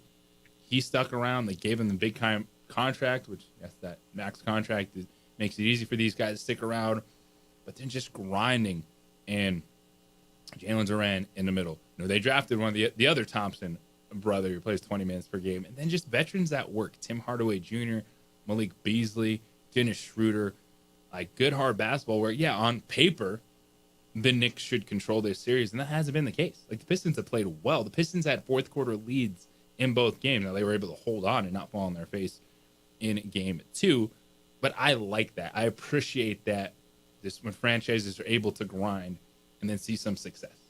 It's gritty, tough-nosed basketball, and it fits the city of Detroit very well. Hardworking, tough, gritty.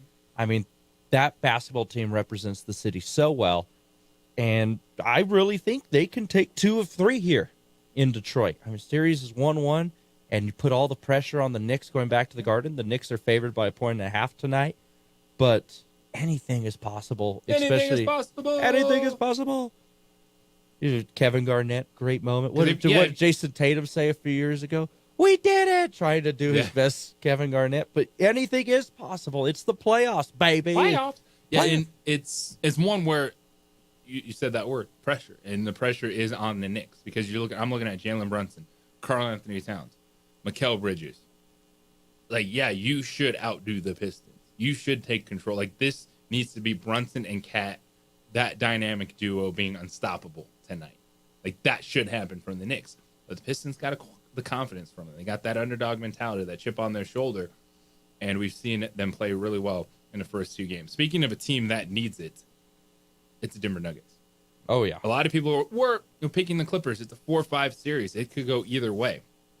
But we saw L.A. early in game 1 jump out to a 15-point lead in Denver. Then the Nuggets had to come back and win that game in overtime. We saw a 1-possession game in game 2, and it was the Kawhi Leonard show. 39 points. He was unstoppable, and the Clippers win. They're 5.5-point favorites tonight, and this is a team that I could see winning the next two easily, and then coming back to Denver with a chance to close out the series is the Clippers. One, the Nuggets, even with Nikola Jokic, their deficiency all year long has been defense. And this is a series where there's just so much offensive talent in it. And the effort, what's it going to be? Porter Jr. questionable, and it just hurts you on the wing. 15 points, 15 boards in game 2. I want to be optimistic. It's Joker. I'm a Nuggets fan, but I like the Clippers going into this series, and I think this is a spot where they can take over because Kawhi, knowing that he has that high ceiling he can get to offensively. He was really good defensively in game 2. You get his consistency. I'm expecting a really big performance from James Harden, who's been able to do whatever he wants. This is a moment in the Clippers tonight. Like, not just winning game 3, but I think they can take control of this series. When the series goes back to Denver, after the Avalanche hopefully make a comeback in the NHL playoffs, there's not going to be much joy in Mudville in Denver because they're going to be down 3-1. I think the Clippers really take all 3 games at the Intuit Dome. They're the hottest team in basketball right now. Just to get to this point where they are, they'd have to go into a playing game. They had to beat a really hot Warriors team to end the season, too. They did that very easily. And the Intuit Dome is such an intimate atmosphere, too. And tickets for this game are not crazy expensive as you would imagine.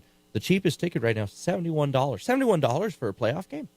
Really? Now it cost me like $700 to get to LA. Yeah, it costs us a lot to get there. But if you're in the LA area and you're a Clippers fan, that's a good opportunity for you to go see. Mm-hmm. Even if you want to go watch playoff basketball, you're a Laker fan, you probably can't afford the $300-$400 in the Dome is pretty cool. nosebleeds. Like Steve Ballmer, funny guy, but the passion is there. Like he was. That's how every sports owner should be. Yeah, like Steve Ballmer. The joy he has from his franchise, he wants the fans to feel that, and the way he built it, having the fan wall and trying to get the college-like atmosphere, like it works, man. Like I like that he invested in this building for the fans. Like, I know the jokes on social media, you saw when he's talking about the amount of, like, restrooms they have and urinals. Like, that stuff matters, man. Get in, get out. You don't want to miss any of the game, yeah. Food, affordable.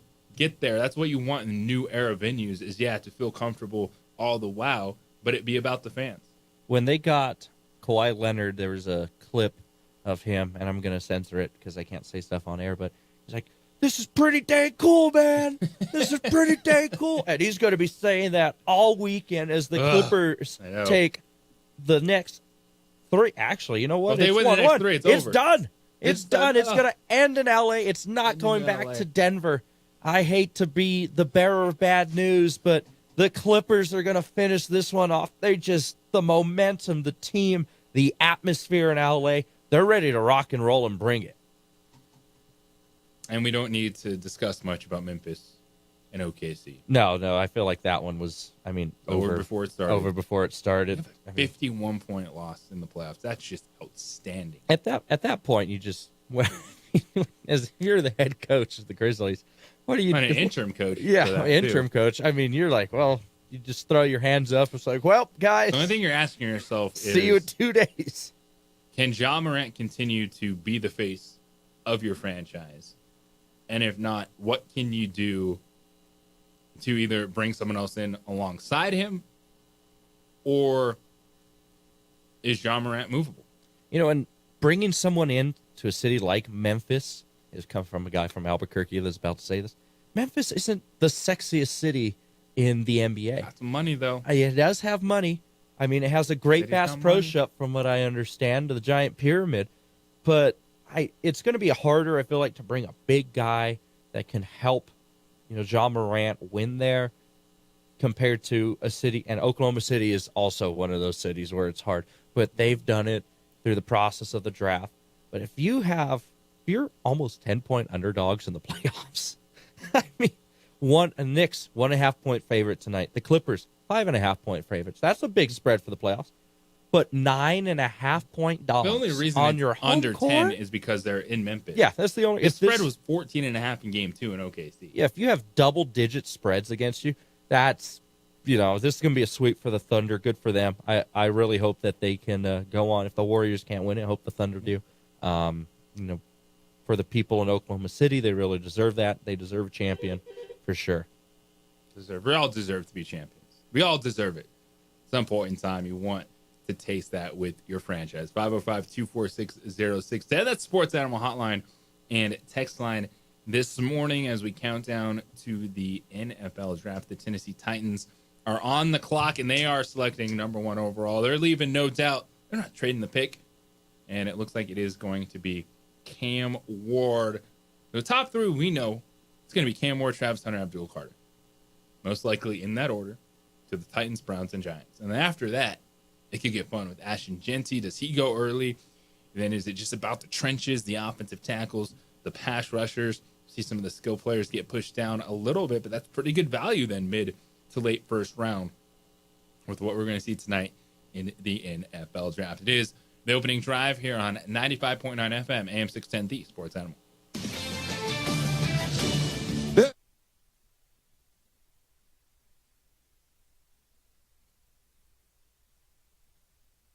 We would like to thank the following sponsors for making this broadcast possible. Hi, my name is Ruben, and I'm with the New Mexico Educational Assistance Foundation. We are proud sponsors of high school and college sports. Either college or trade, we can help you find the funding you need. Go to nmfafsa.org. That's nmfafsa.org.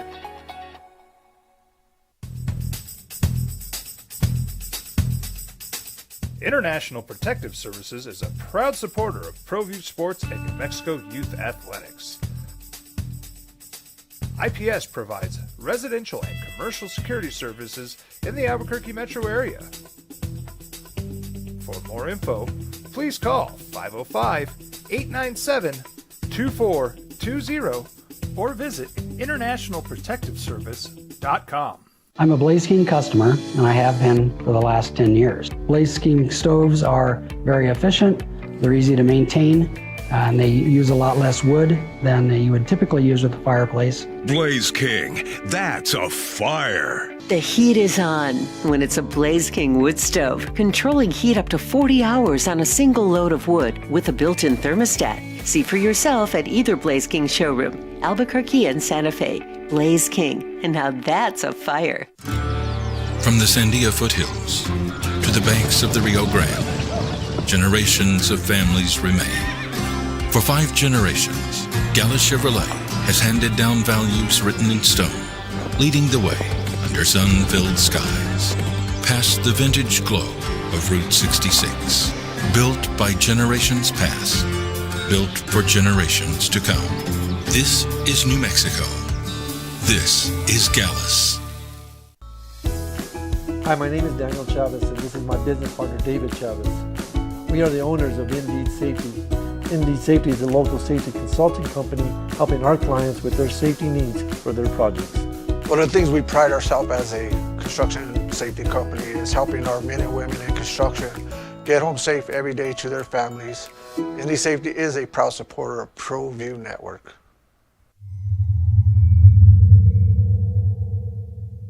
ProView Networks would like to thank the following sponsors for making this broadcast possible. Hans Whitler Automotive, German car maintenance and repair in Albuquerque, New Mexico. Call 505-294-7684 or visit hanswhitlerauto.com.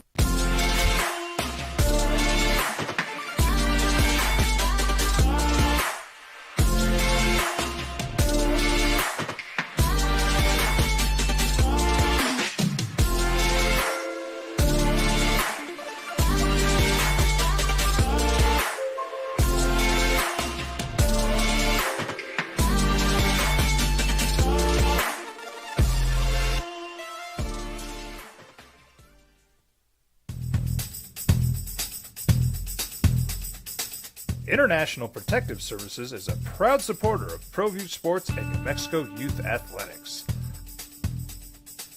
IPS provides residential and commercial security services in the Albuquerque metro area. For more info, please call 505-897-2420 or visit internationalprotectiveservice.com. TurboThreads is a proud sponsor of ProView Networks. Almost 30 years of experience means fast service, great prices, and a wide selection of apparel from t-shirts to performance sport shirts, even jackets and hats. They feature low minimums and no setup charges on most orders. TurboThreads is located at 1503 Golf Course Road in Rio Rancho, or find them on Facebook, online at turbothreads.com, or call 999-1234 for TurboThreads. What I love about draft season, it's the hope, it's the overreaction. You know, the draft grades are going to be out there. You're going to be upset. Why did my team draft this guy? And then he could go on and be a Hall of Famer. You just never know. That's the beauty of it.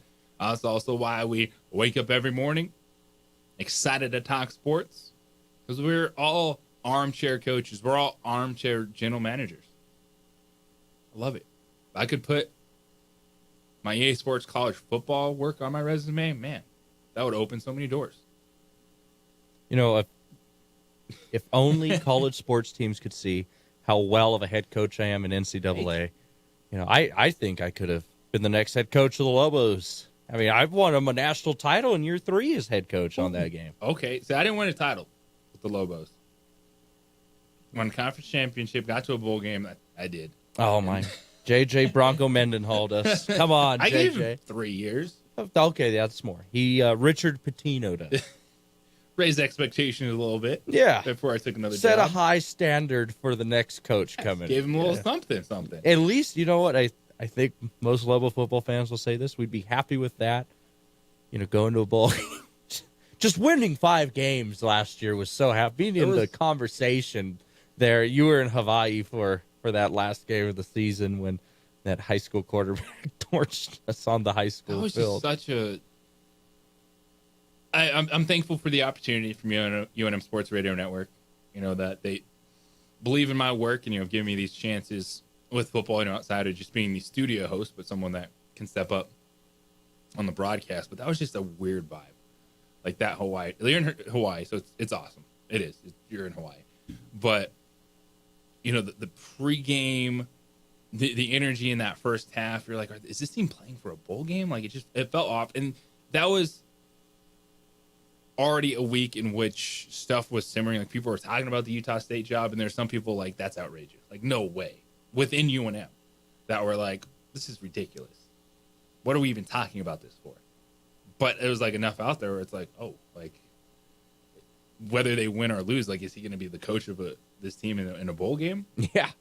I mean, it's from, you know, I would love to have seen them in a bowl game, but, you know, if you're going to turn down one bowl bid, if that's the only bowl you're going to get bid, then, you know, maybe it's best that you leave town. But that was such a weird week looking back at UNM athletics, that Thanksgiving week in November. The Lobos basketball team. But they were in the Palm Springs We're in tournament. Palm Springs. Don't need to elaborate more on that. But, you know, no athletic director. Maybe a at story the in time. the Albuquerque Journal? I don't know it. Yes, that story in the Albuquerque Journal just came out where names have been named. Go check out Jeff Grammer's article about that. But yeah, they were in there. Basketball was in that Thanksgiving tournament. Mm-hmm. We had no athletic director. Robert Portnoy and you both flew to Hawaii pretty much after the games, the basketball game. So we got there. Yeah, Rob was on a flight right after that game Friday. Yeah. Landed Saturday morning. I know we went out to lunch, and he was there just like, whew. Well, then I felt the same way, because then I was on a plane overnight. I landed at, I want to say, like 11:30 the plane landed. Goodness. And they allowed us to get off first. And I was in the very back of the plane. And usually that doesn't happen, right? Like, it's coaches, players, but they actually were like, oh, you can let this guy get off. Because I walked off the plane at like 11:50, and I believe it was a 12:30 tip-off. The UNM women in North Texas. Yeah, that's right. Yeah, I remember that. Yeah, that was... I can't remember if I did PA for that game or produce, but I was there. but I remember the the chaos just to try and get to the arena. That was a wild few days. That was a wild few days. In Lobo Athletics. That was, I think, my second month working here, and I did 2 back-to-back late-night men's basketball games. Thanksgiving sports, man. It doesn't slow down. Nope. You're doing a good job. I appreciate you, by the way. I just want to say, producing the women's basketball games and everything. You did a really good job. I appreciate that a lot, and, I hope this grows into something more. I've only been here since September, so... You care, and you're excited. And it reminds... I don't want to say I'm better than him, but it reminds me of me when I started. Like, I put in a lot of time back there. And that was when we were running, like, NFL games live. So, I put in my time, and I've been there, 10 to 8 on Thanksgiving, been there on the weekends. It's a grind. So, I appreciate anyone that produces, whether it's here, of course, over on News Radio KKOB. Like, producing is a grind.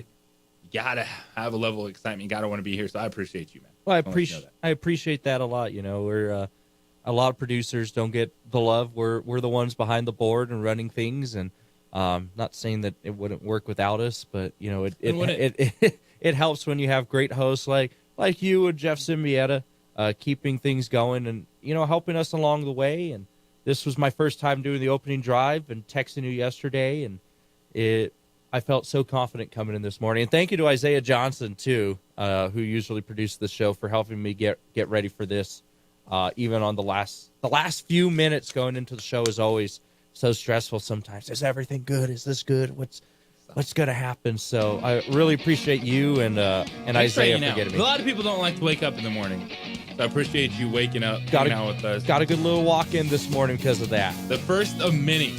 Carlos can be hanging out with us in the opening drive. Appreciate you, my man. Of course, thank you to Adrian on ProView Networks. Kenny Thomas in studio tomorrow, 9 o'clock. We're talking NBA playoffs, chopping it up about Lobo basketball as well. Draft tonight, playoffs hockey. Don't forget, 2 Men On out there at Hooters tonight live. Go hang out with them.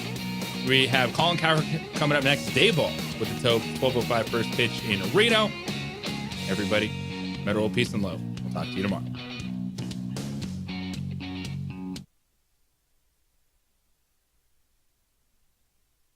We would like to thank the following sponsors for making this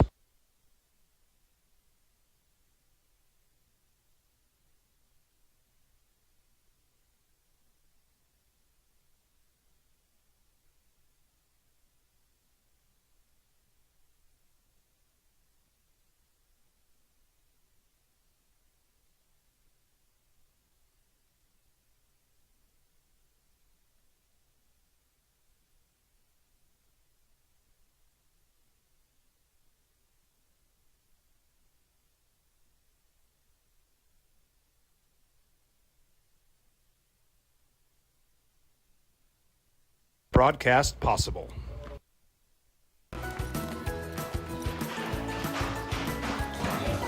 Got shots?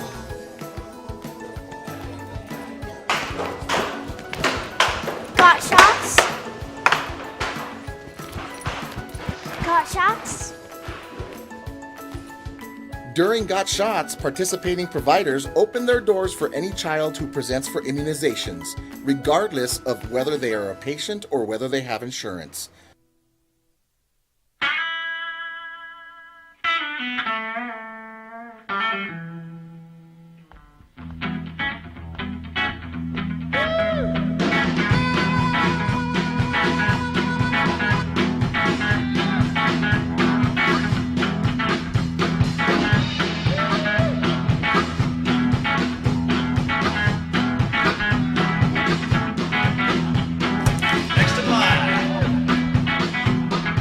Rudy's is a proud supporter of ProView Networks. I'm David C. Chavez, personal injury attorney. For over 4 decades, our law firm has remained steadfast in our commitment to serving the remarkable people of New Mexico that have been injured through no fault of their own. I'm a New Mexican fighting for New Mexicans. I received my bachelor's degree at NMSU and earned my law degree at UNM. I can proudly say I'm both an Aggie and a Lobo. Call now and I will meet with you. 40 years strong, and we're still as local as red and green.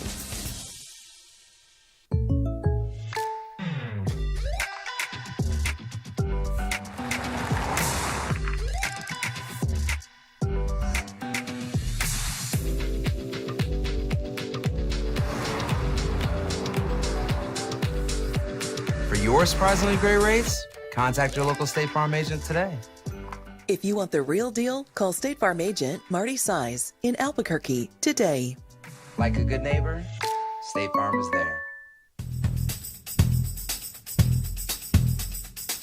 International Protective Services is a proud supporter of ProView Sports and New Mexico Youth Athletics. IPS provides residential and commercial security services in the Albuquerque metro area. For more info, please call 505-897-2420 or visit internationalprotectiveservice.com.